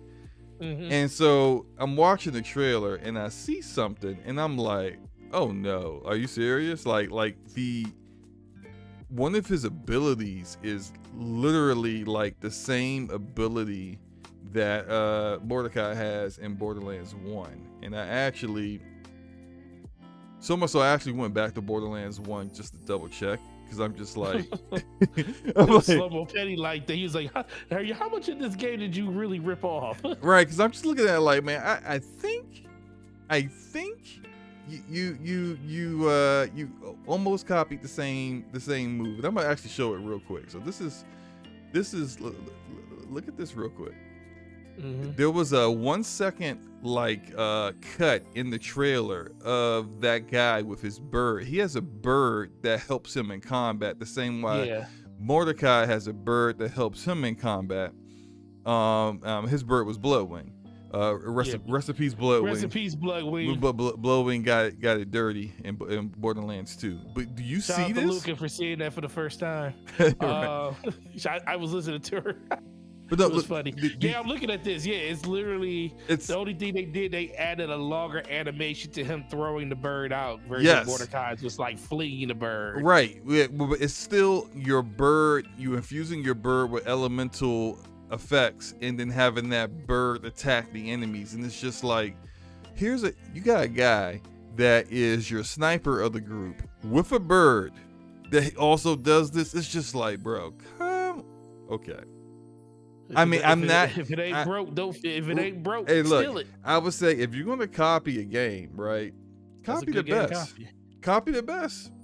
And Borderlands is the best. I think in a lot of people's opinion, but my opinion, it's the best looter shooter series there is. And I think best co-op single player looter shooter. It's the best. It's the best looter shooter, bro. Anyway, look. We ain't gonna argue about this. Co-op single player that you can play with friends. We not gonna argue, but it's the best. Anyway, regardless, I think if you're gonna copy or take inspiration from another IP in making your game, don't copy Anthem. Don't take inspiration from a failed product. Take inspiration from a product that's a proven winner. And I think taking inspiration from Borderlands is a smart move. What do you think about all this? That's interesting. I didn't see the flinging of the bird. Now that you put it side by side, that's really interesting. You should definitely make a video on the. You should watch that trailer and do a similarities how much like this game analysis, is Borderlands. analysis, just break down all the different ways. Listen, they do. There's really more. well. There's that little robot dog, Claptrap. There's another one with the girl who's kind of like a soldier, and her having all these like gadgets and tools, which is very much like Axton from Borderlands 2, with him having his turrets and stuff like that, and Roland with his turrets. It's just, yeah. Look, man, there's a lot in there. There's a lot in there. I could definitely make a video showing all the different ways that they definitely took inspiration from Borderlands, but I mean, we'll see. We'll see. Yeah, but I like the things that they show. I do like the fact that they're giving more information on how the story is going to progress and stuff. I really like how you can actually play it in single player with NPCs if you want, or if you want, you can play it in a co-op atmosphere, which is really, really cool. It's just really good to see the powers at work and how they kind of play off of each other. And it's all, one thing I like about this the most, this actually shows me, well, not shows, but gives me a little bit more confirmation for myself that I think this game is definitely going to come within probably the first 3 months of 2023. I agree. I think this game is in far better shape. I mean, I'm not saying Starfield's in bad shape, but it's far more ready to be released than Starfield is. I think it's much closer. So I think this game might be there February, March. I mean, if they can get out in January, that's cool too.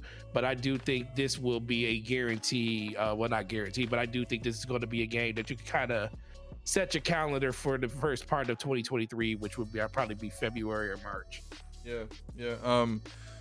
And I do agree with Lucius Augustus in the chat. He said what they should have copied from Borderlands is a save system, i.e. the co-op progression campaign experience. Because having it just the host get progress for the game, it's like, this is not the way you guys should be doing it like that.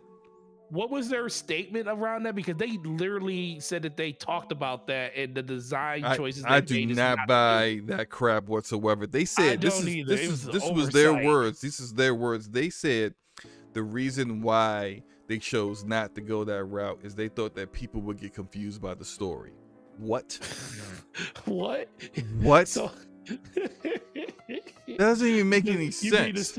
Wait, you mean a story that you literally played with somebody else through and you just continued on your own save? I mean that story? I mean, like one that's not indicative of your storytelling skills if you think that people would get confused. One, that kind of like, maybe you need to have better writers on your narrative team. I don't know. That don't sound like your stories is looking too hot. That's one. Two, I don't understand how people would get confused by the story. It would be more confusing if I had to keep going back and forth through the campaign because I have to go back to my game, my world, and do the same content I already did. I shouldn't have to do the same content over and over and over and over and over and over and over again to understand what the story is. If I play through the game and I'm playing with Forte and he's the host and we get all the way to like mission 5, I was paying attention to the story. I know what's going on. Right. I go back to play my game and I'm just getting to mission 3. Like, I should be able to just have either when I get into my game and I'm by myself, I'm at mission 5 where I was with Forte, or if you put me back on mission 3, just have a notification pop up, or as I get to the content I already did with Forte, you give me a notification saying you've already done this, or you want to skip ahead, or you have the choice to do it again. That's how Borderlands does it. So, like, if you were going to, again, I agree with Lucius, you're going to be copying and taking inspiration from Borderlands. Like, you should have took inspiration from, like, the one thing that Borderlands does better than any other co-op game that's out there. Yeah, and that's the progression. That's how I feel. And that's something they've been doing since 2012 on Borderlands 2. It's a decade. It's been a decade. Has been. Good grief. You sound super frustrated, Slow-Mo. I just don't understand why this keeps happening. Like, I literally just played through Remnant from the Ashes with Luca. Had a great time. Had a lot of fun.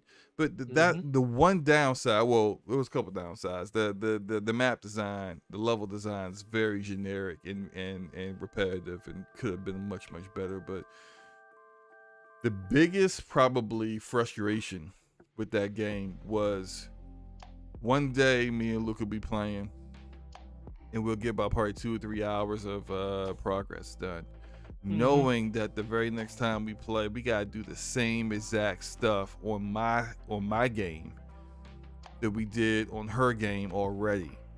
It's kind of not demoralizing. It's just it's disappointing, and you don't want to have to keep doing that. And I understand. I actually kind of feel like the reason for that is not what they said it is.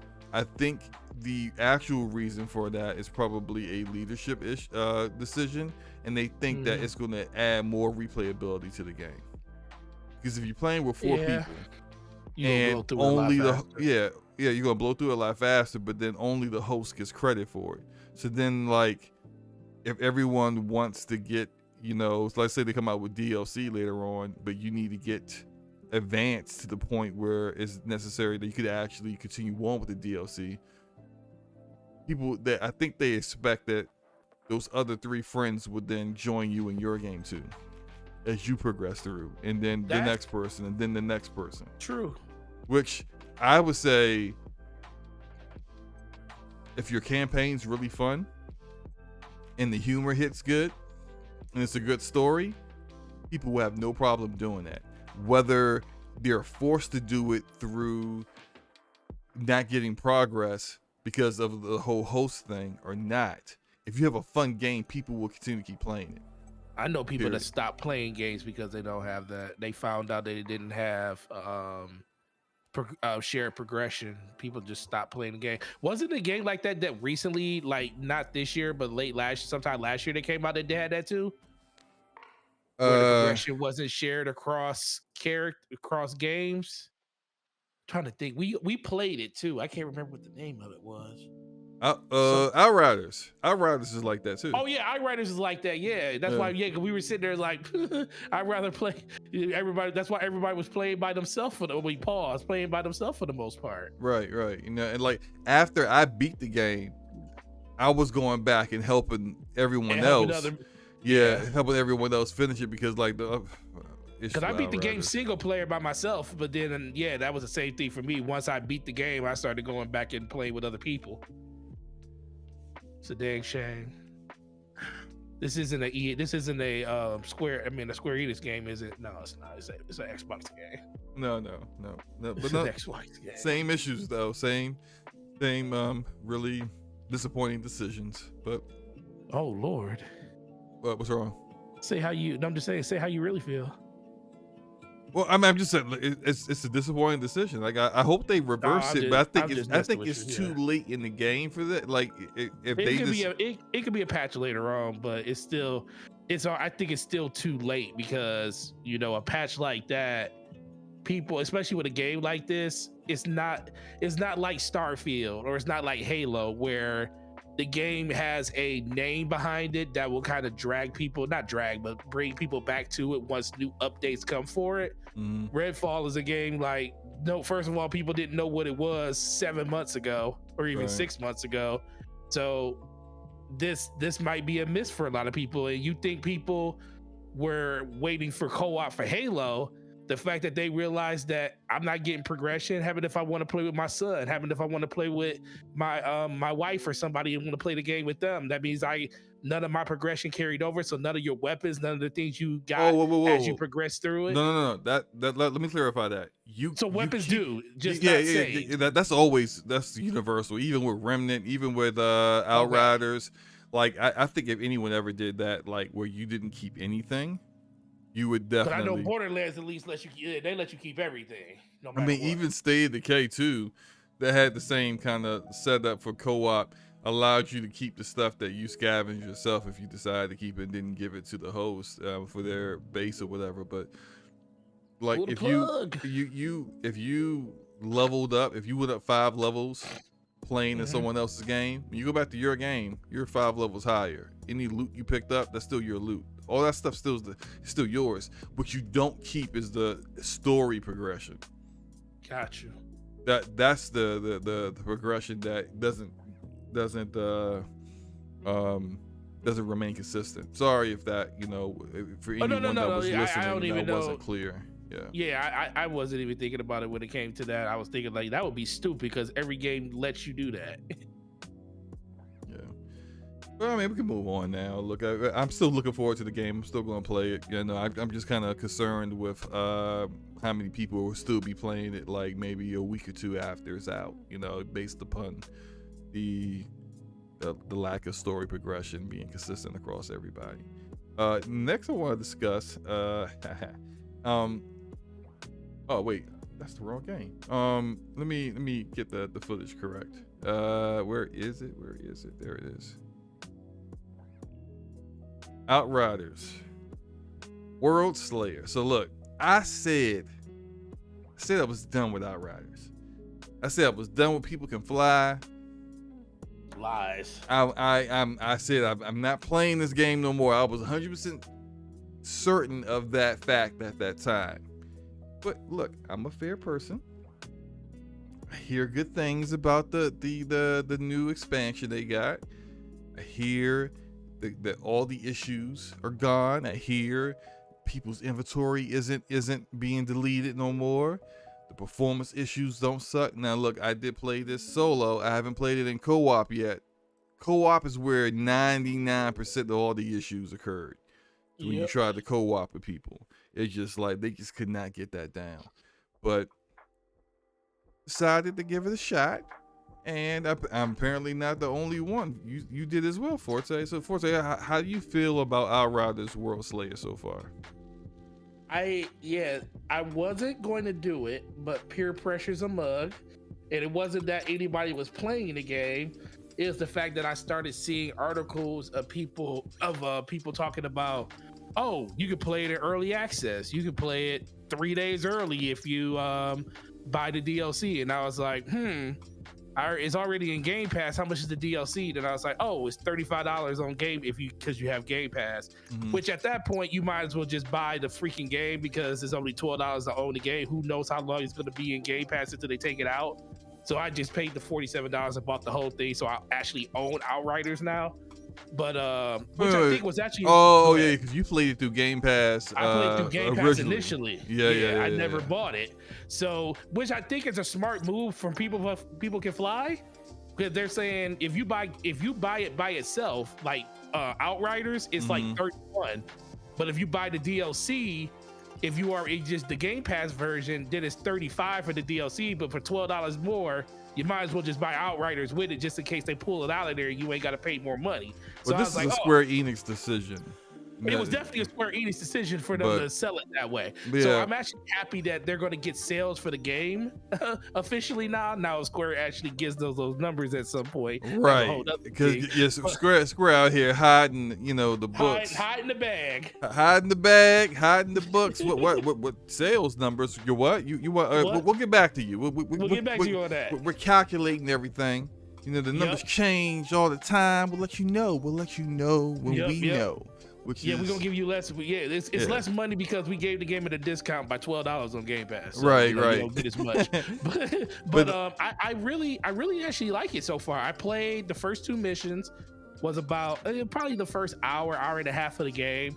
I like how they tell you straight off the back you got to go to, I think her name was Shire, to basically start and go to the frozen land and stuff. Yeah. And I thought the first battle was pretty cool. You're chasing after this giant beast, and I got all the way through that and fought him the 2 times that you do. And it's just like Outriders. I like I got some really, really cool weapons from it. I got some, I like a lot of ice weapons and stuff. I like the way it seems like the legendaries, they put a little bit more detail into the weapons and stuff in general. The game actually runs really well, which is kind of crazy that this game has been out for over a year. And maybe the fact that we just remember it running so terribly at points. Now it seems like they finally got all that stuff it's gotten ironed better. out. It's much better. It's definitely gotten better. But the one thing I was super impressed with is the fact that I was able to log into the game. And first of all, you had to get past the first bug where the game wouldn't even let you log in. Because that was a huge bug. That's the one that stopped me. My inventory never got deleted, but I couldn't log into the game for like 3-4 weeks. And that's when I decided, well, since I can't play it, I might as well delete it. So that was the first day I said, oh my God, I actually can log in. And then I went to the screen with my Outrider. I was like, oh my God, I still have clothes on. This is great. I still have all my clothes on. And then I started looking at my inventory. I was like, oh my God, they actually gave me some weapons I didn't have because of the situation and the issue that we have. Oh, cool. Thank you. I didn't People even check for that, honestly. I should check for that. Because look, I had, I don't know how far or how much you played, but I had all 4 classes. I only did 1. I did all 4 classes, and I had them all. Well, I think only one of them wasn't at World Tier 15 or Exhibition 15 level. So I pretty much had all my builds completely min-maxed. This is one I'm using right now. The gameplay is a Technomancer, probably my best damage dealer. One that I probably, if I'm gonna have to go solo, is the one I go with. But I didn't check anything because I didn't really care. I didn't want to change anything because I had my build set very specifically. Like I had in my gear, I had like the 3 attributes that benefited me the most set in there. So even when like I picked up something that was at a higher level in the expansion, I didn't put it on or anything because it's just like it's not really benefiting my build unless it's specifically what I need, you know, for all my different parts. So like when you get min-max like that, you get kind of set in with what you already have. But it was Is this PC? Yes, PC. Oh, I could definitely tell by that field of view. The field of view looks beautiful. Yeah, it does. When you start running, when you start running, you see that field of view kick in. It's beautiful. Yeah, I mean, you couldn't tell about the statistics in the top left corner. No. Well, I wasn't paying. I was just looking at now that I look up there, I noticed them now. Matter of fact, why do you always leave that on when you're recording? Because even when I'm recording, I want to know how the game is performing. If there's something is wrong, I want to know what's. You want to know. You want real time, right? Like if I have a massive like frame drop, I can look at the statistics and be like, oh, because my GPU is at 99 or 100%. That's why it dropped. So I might need to. You know, they said Blade X says you were botting a little bit there for it. So you may want to drop out and drop back, come back in just to make sure that you're right. All right. But no, I so far for me, I like the game. I like the expansion so far. The story's interesting. I like that. I remembered how the story. It was a very narrative-driven game in the original campaign. Anyway, I completely forgot about that. And I do like this little. I forgot what they call it, but it's this system. It's very similar to what Diablo did. Talk about the Ascension system. Yes, yeah, where you're adding. It's really nice. I like that. Yeah, it's very similar to how the Division has their setup. There's this called the Shade Tech system, but like I'm currently at the time you just basically trying to build up one of each attribute in each category at a time, and that's how I did it with. In Diablo, that's how I did it in Division. Anytime I see that kind of system implemented in the game, that's how I usually go about it. So I'm glad they got that there. That will kind of keep some replayability and allow people, once they hit max level, to keep building up their character and making their character even stronger. So, I mean, so far so good. I like that. Like that's the thing I like about it, because that's the same thing I used to do in Diablo. It was the Paragon system, and every time you leveled up, you got an extra point that you could put into a stat. So like for mine, I because my world tier was, I believe, 11. I never made it. Well, I also couldn't play the game, so I stopped at 11. But yeah, I'm like at Ascension level 6 or 7 now. But I just been throwing heavily into health and everything, so I can stay alive longer, because I feel like that's pretty much the simple way to do it. And then as you get more accustomed to the weapons and stuff that you want, you can build more into the damage side of it, because I was pretty good with the weapons I had already, and I'm still pretty much going through enemies really, really good. But yeah, I really like the Ascension levels that they're adding into it. And they do have a cap, because I think each one has like 50 total that you could put into it. Yeah, that's compared to it being. Yeah, that's probably the only downside, because the one thing I liked about Diablo is that it just keeps going. So as much as the more you play, the more stronger or more tanky you can make your character, no matter what. And I think that was really cool. And I see you got stuck in that corner just like I did against him. I was like, yo, I can't roll out of this. And then I like the other thing, like this, like the thing about this fight right here in general, I like how they put like the little traps around when it comes to like the whirlwinds with the circles on the ground, that if you went into them, you can get, sucked in, and it will slow you down, or they can throw the rocks and stuff at you and they hit you like bombs or something landing on you and stuff like that. It's like they're really promoting movement, and that's the one thing that I like about games like this. They don't want you just standing still. You did wipe him out pretty fast. God dang, a Tucker Master must be the way to go. You got rid of him real quick. But that's the thing I really like about it, is like it allows you to play how you want to play, freedom, and I think that's the one thing that Outriders has always done a really, really good job with. Let's just hope the game works consistently when people try to play with other people now. Right. And like I always like a success story, or at least a redemption story. Like everyone loves to talk about how No Man's Sky had come back, and we don't see too many games actually make those comebacks. We see a lot of games attempted, like Anthem, and a lot of times it just doesn't really work out. Sea of Thieves had a comeback, and that game is thriving. I would love to see another game actually get that. And I'm not quite certain how much I'll keep playing Outriders, but the fact that I could go back to it, and there's people I know who are playing it, you're playing it, Luke is playing it, All Day is playing it. There are people who are playing the game I can like co-op with.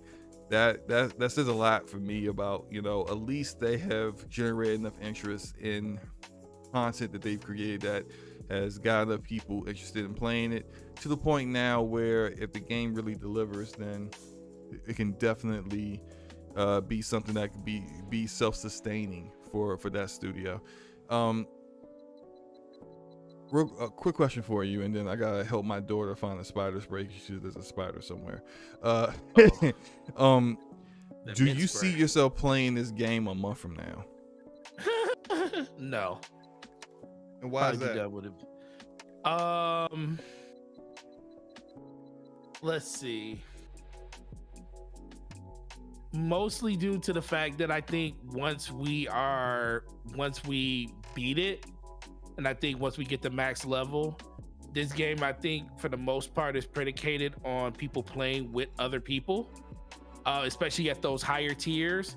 I think I don't think it's like I don't think it has the staying power to make you want to do it by yourself. Like, there will be some people that do it. Shout out to King. I know he does it.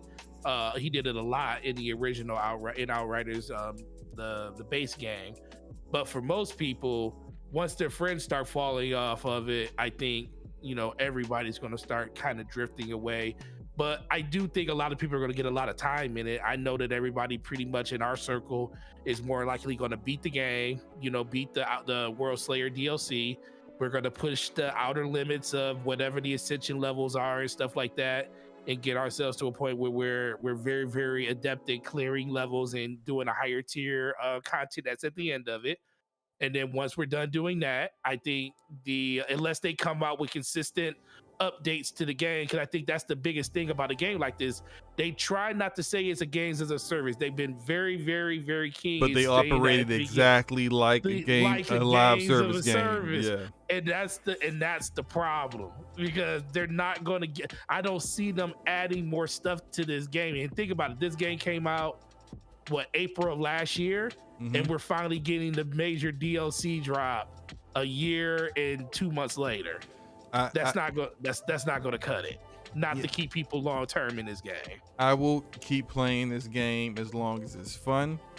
I'm definitely going to beat the main story expansion with all 4 of my characters. So I'll probably be playing it for longer than anyone else. Maybe 2 months. Maybe 2 months. Not right. 1 month is kind of fast. Maybe 2.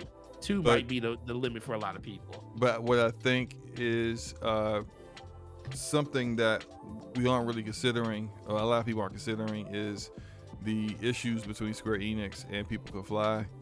Like how much are they going to continue to keep supporting it? I think they really only want to support this game that as much as they are contractually obligated to do so. Obligated to do, yeah. Because they haven't been paid. And if Square Enix is trying to come to them, hey, that WorldSlayer expansion was real good. Let's go ahead and authorize another expansion, hopefully coming out in a year and a half. Hello? It's like, yeah, I'm hanging up on you, bro. You haven't paid me yet. You haven't paid me for now. They did pay them as far as like expenses and fees and whatnot for the development of the game, right? But as far as sales goes, for the sales of the game, they haven't paid them yet. And so because they haven't paid them yet, like that's something that needs to get rectified. And I think based upon what their CEO statement was to their investors last year, maybe I think it was last year or a year, sometime last year, where they basically said that going forward, outside of what they are contractually obligated to do, they will be self-publishing all of their games going forward. That tells them that as far as they're concerned, they're not really interested in not just working with Square Enix ever again, with any publisher ever again. And so that seems to me would tell me that like Outriders, no matter how successful this game turns out to be, and its DLC and its expansions and whatnot, it's got a limited lifespan. It's not going to be like Destiny that's ongoing. It's not going to be like The Division that got a sequel and then it's got spin-offs and it's still, being supported even though it's not being supported by the main studio that started the game. It's not Warframe. I don't think it's going to get that kind of support, unfortunately. So even if this is an excellent DLC expansion, if you want to see more Outriders, you want to see Outriders say like 3-4 years from now, it's probably going to end up being a completely different developer working on it. And frankly, I'm not interested in seeing another developer pick up on work that they didn't originate themselves. Which kind of talks about our next studio and how they have failed to pick up where the previous studio has done. So we got some news this week. Some news that there's going to be a beta for Halo Infinite. And you may be wondering, like, a beta? Isn't the game already out, Slow-Mo? And yes, the game is already out. So what beta could they possibly be doing? Doesn't make any sense. Well, they're doing a beta for campaign co-op. Campaign co-op that should have been in the game at launch. Campaign co-op that has been in every Halo game at release is getting a freaking beta. I love how Persona showed up as soon as we started talking about it. Shout out to you, Persona. What's up, Persona? What's up, Persona? How? Okay, all right. Returnal dropped co-op. I haven't played it. I played Returnal. I haven't played the co-op. Did that have a beta, Forte? No, it didn't. No, it didn't. But did it it had a release? But it worked. Yeah, Interesting. It worked. Interesting. You know, Borderlands. Every single Borderlands game has had 4-player co-op at launch. Uh-huh.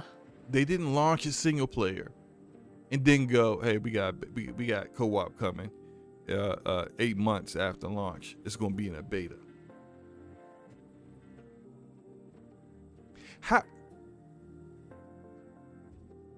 I have never seen a developer go, yeah, we got co-op. It's a beta. It's in beta form. Okay, it's not quite working the way we want it to work.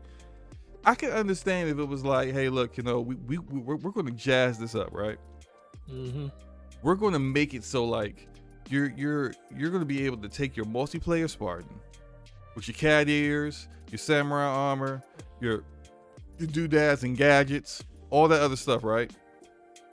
And you're going to be able to carry that multiplayer Spartan over to the campaign so that when you're playing with your buddies, you all look fly, you're all looking different, all the cosmetics that you pay for, because clearly if they look cool, you had to pay for it because the stuff in the battle pass looked like, you know, someone took your Spartan's armor and drug it down the street behind a tractor trailer or something, right?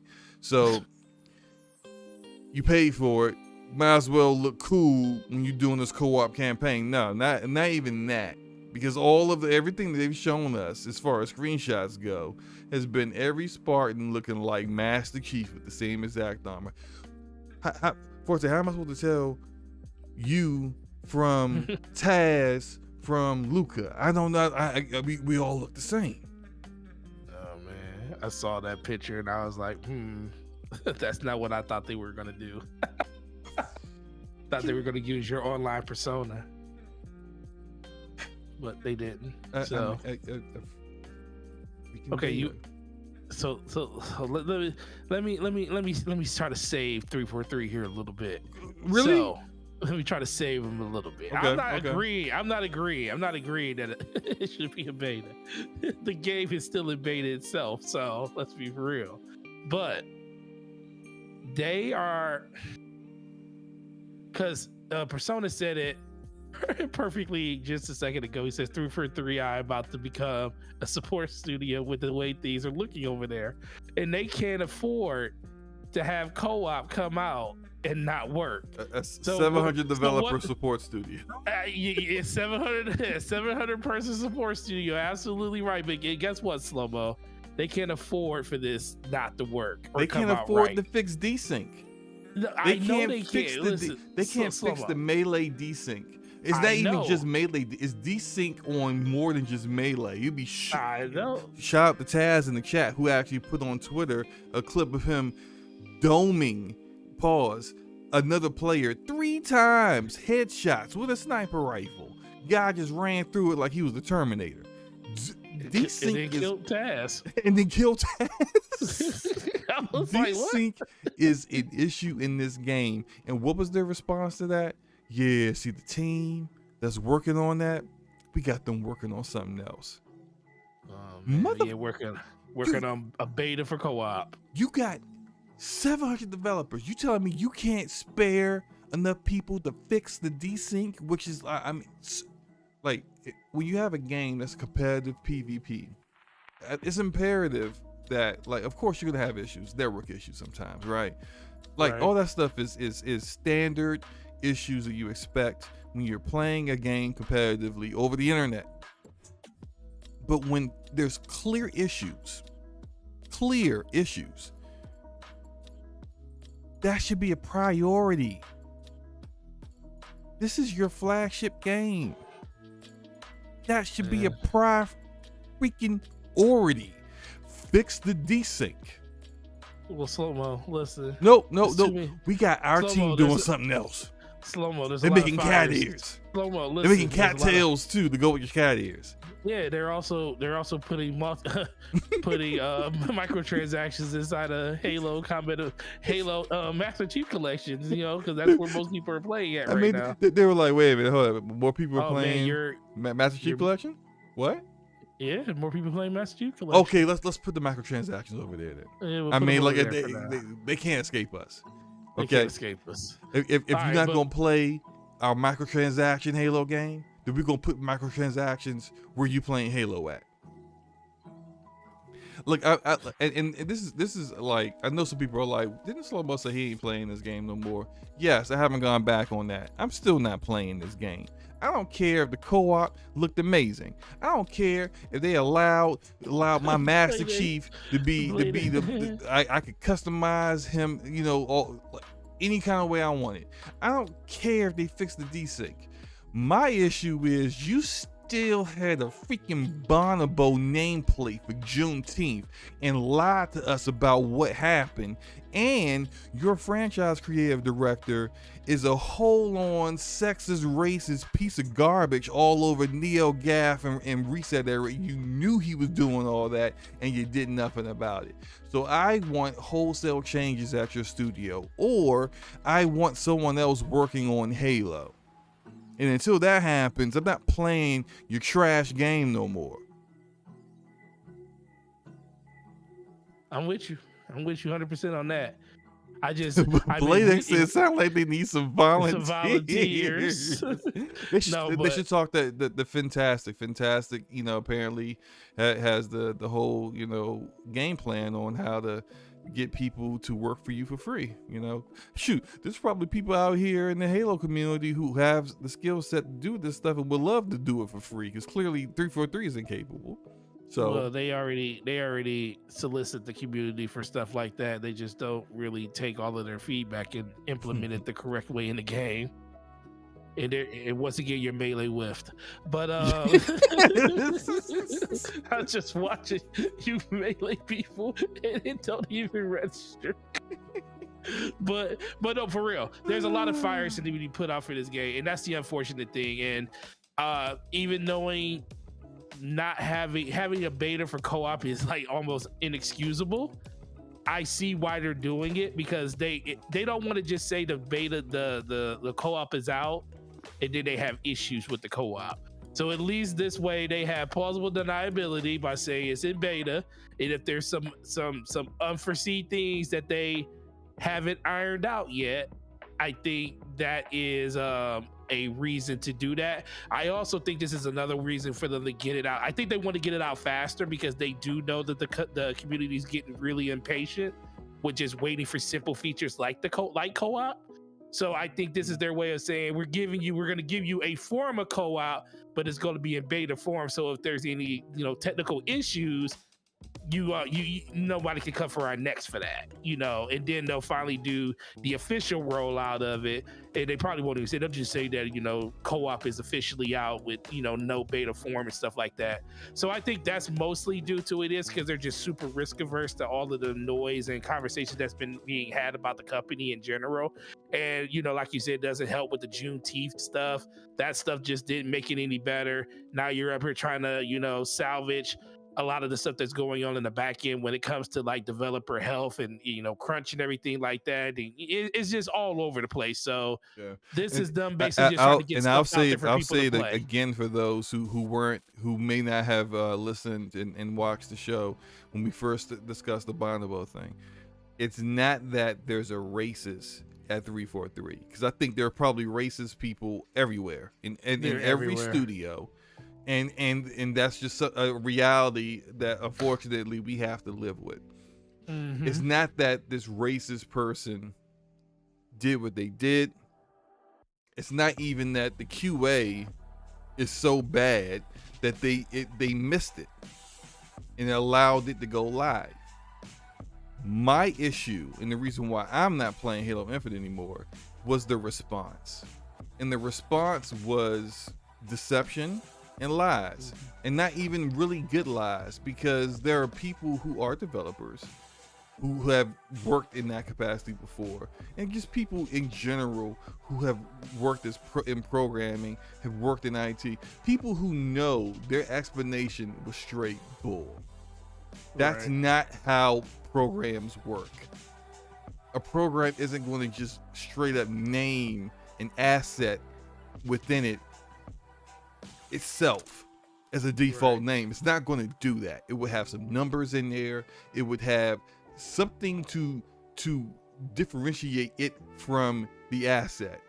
And them out here saying, oh, it was just a program, it was just an error, when you know it was a racist, when you know it was someone either doing it intentionally to offend people like myself, or you know it was a internal joke, which means your culture is just as trash as whoever who did it, and it unfortunately got out because you guys suck at QA and suck at making sure stuff like that isn't happening before you go live, before you publish that latest update and build to go to production and go public with it.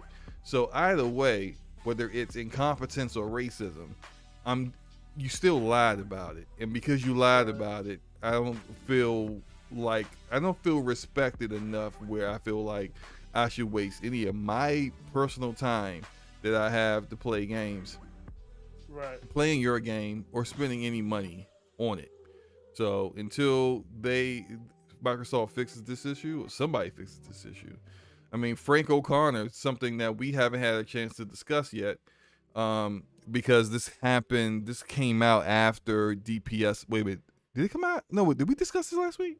We did last week. Oh, okay, I'm sorry. It came out the same day as DPS, because it was a Friday, and we did did our joint show with the backlog on Friday. So Frank O'Connor, look, of course, this is the kind of stuff that comes out when you have one of your leadership is consistently targeting with prejudiced remarks certain demographics all over social media.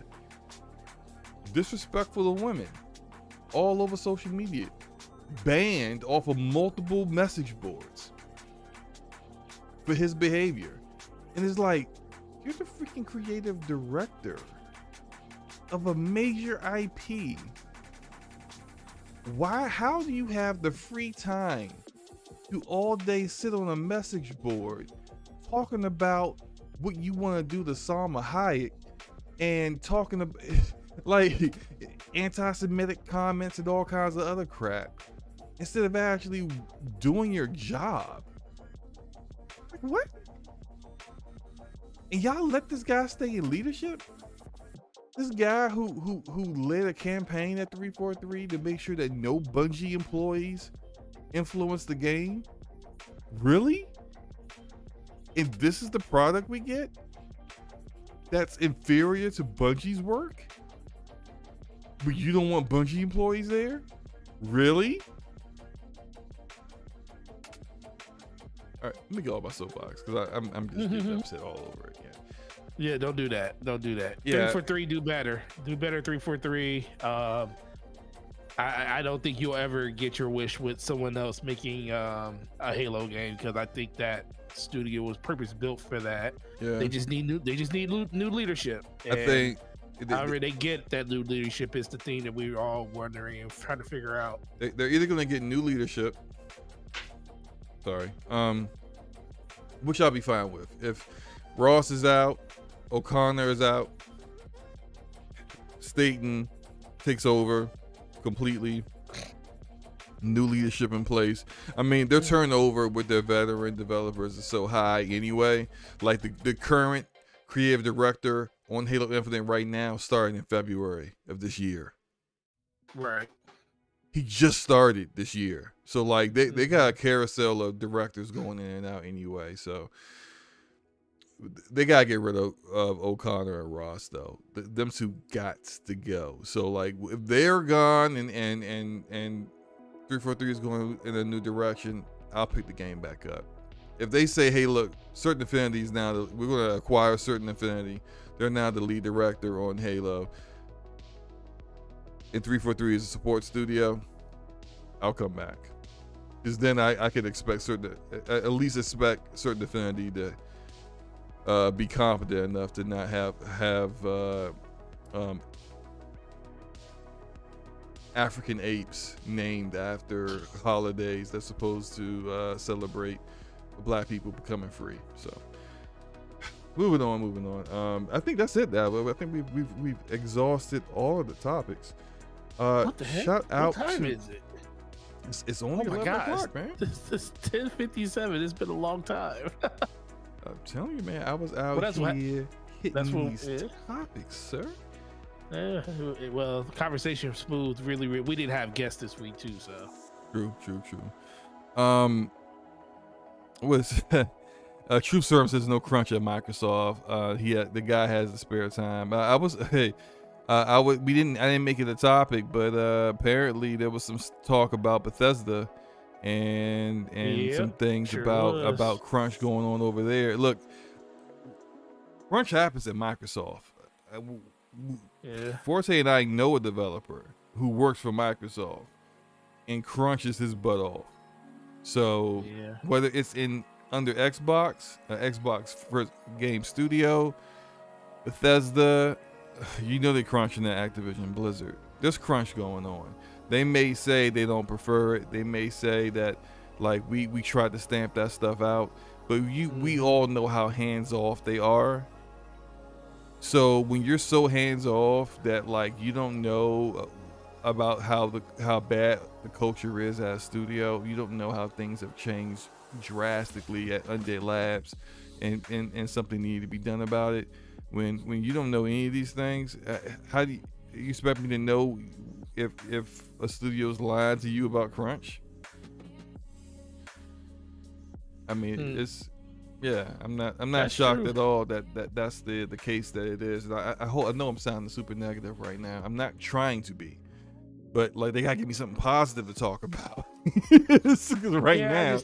I just think it's at a point where everybody just, like I said, until they get everything under control with their first party, with their game, until we can start celebrating them for the content that they release with their game versus all the things that's going off and that's wrong with the company for the reason that this game isn't being done the way it needs to be done, people will nitpick the heck out of them. And sometimes those nitpicks are going to be huge boulders, like something like, something like Bonnable. That's not a nitpick. That's just something you shouldn't have done in general. Period. But people are willing to give you the benefit of the doubt on a lot of different things when you are able to delight them with the stuff that they are seeking from you. And when they feel like they're not getting that, they're going to look at you as useless. And then when you do stuff like, mistakes like Bonnable, it's like, are you incompetent on top of that?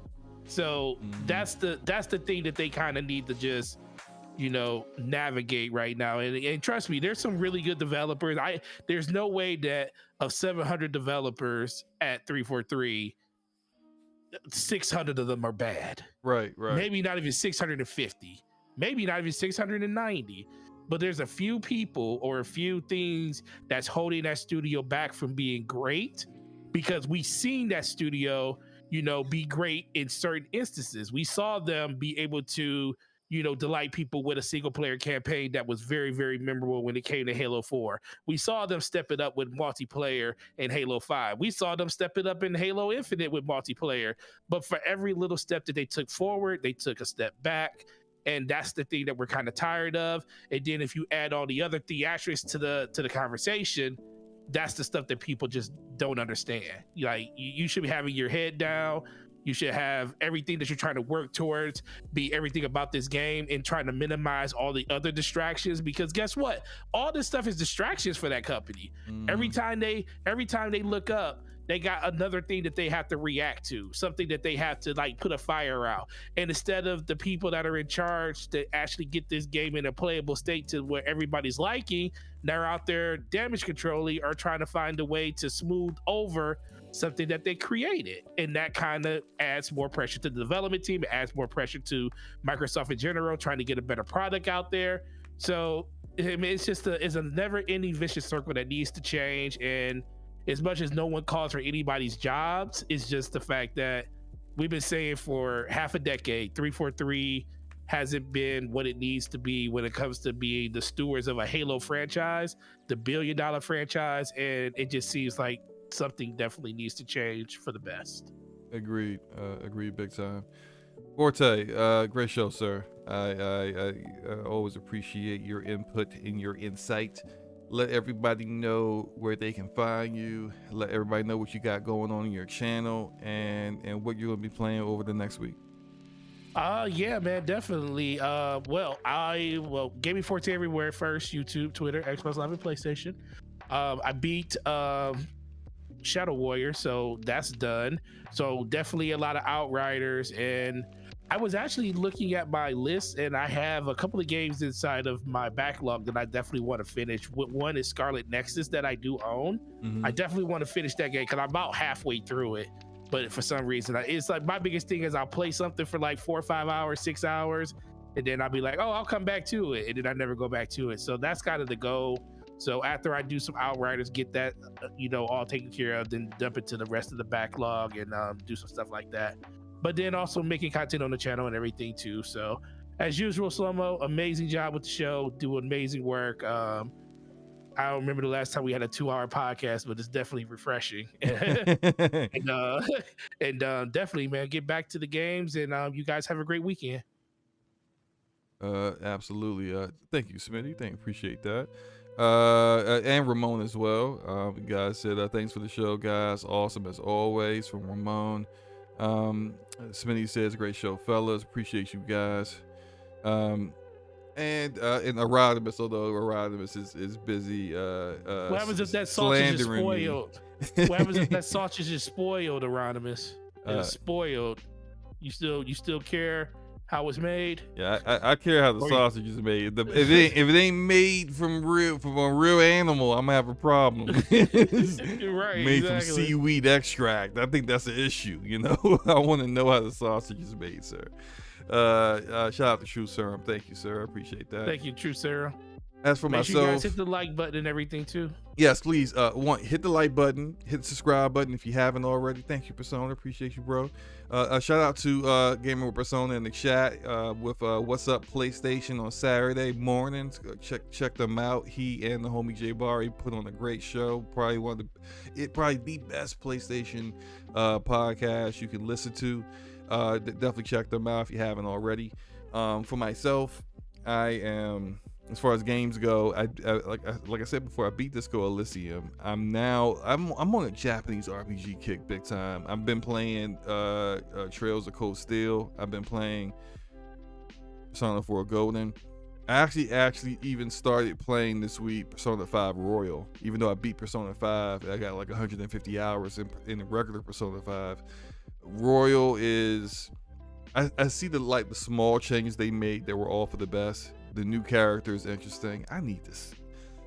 I just got too many games to play, but I'm going through all that. I beat the Quarry. I don't know, man. I just been playing stuff. As you see, I've been playing Fortnite like crazy and Road Company, and I gotta get my competitive PvP in, but I will be getting back to uploading videos. I know Forte was about to say something. So look, I'll leave you alone. My video for game engines, how what is a game engine, the components to it, how developers use game engines. I keep hitting my ring on my desk. Sorry. How developers use game engines to make games. I'm still working on that. It's probably about halfway done, so give me a little bit more time, but it's going to be a pretty long video. So, buckle up, buckle in. But outside of that, I hope you guys have a great weekend. If I don't talk to you before next week will be DPS podcast on Game & Forte's channel. If you haven't subbed to that, do so. Hit the like button over there when you do it, all that good stuff. Become a channel member, everything, all that great stuff. And we will see you guys next time. Yep, and make sure you celebrate the fact that next time there will probably be another instance where no God of War is announced. What?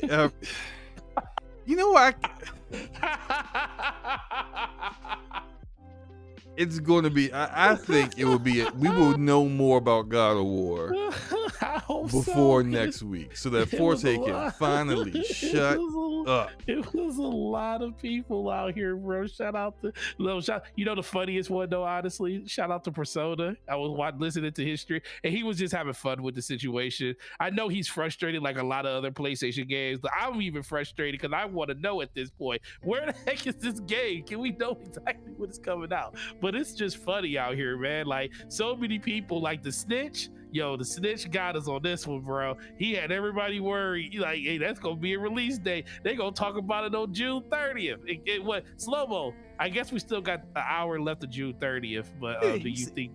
The Snitch is still right? The number that he put in the gift came up to 30, but we don't know. If he meant June 30th, June 30th, we don't know what 30th. he meant. But look, we not. I'm not. Minute, we trying to get out of here. I'm not gonna try to be here for another 15 minutes. I see what you're trying to do. So we're out, guys. Guys, have a great rest of your night. Take care. Peace. Peace.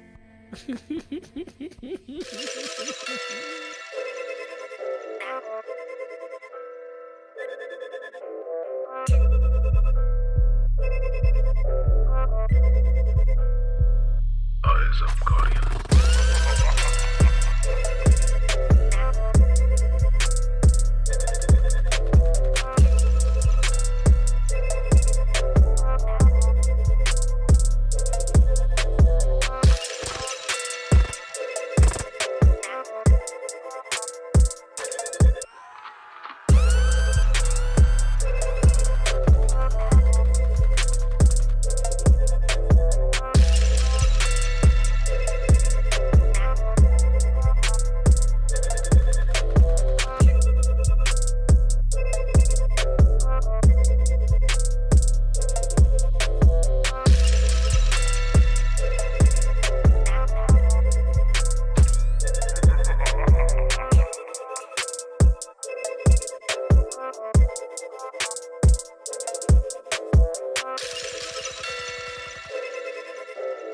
Wipe yourself off, man.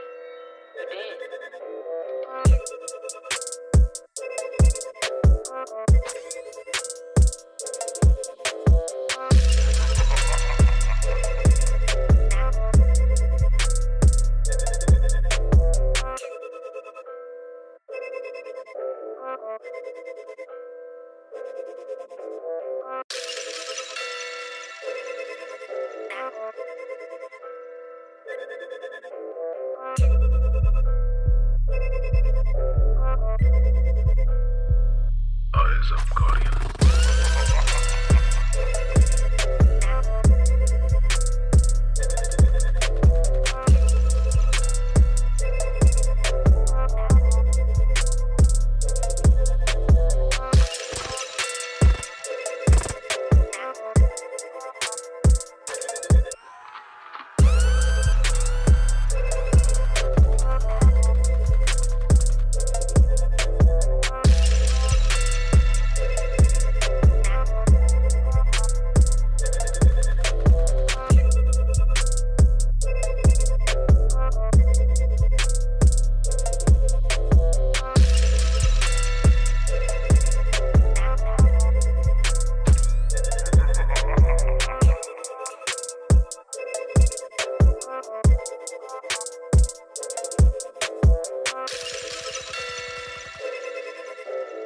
Wipe yourself off, man.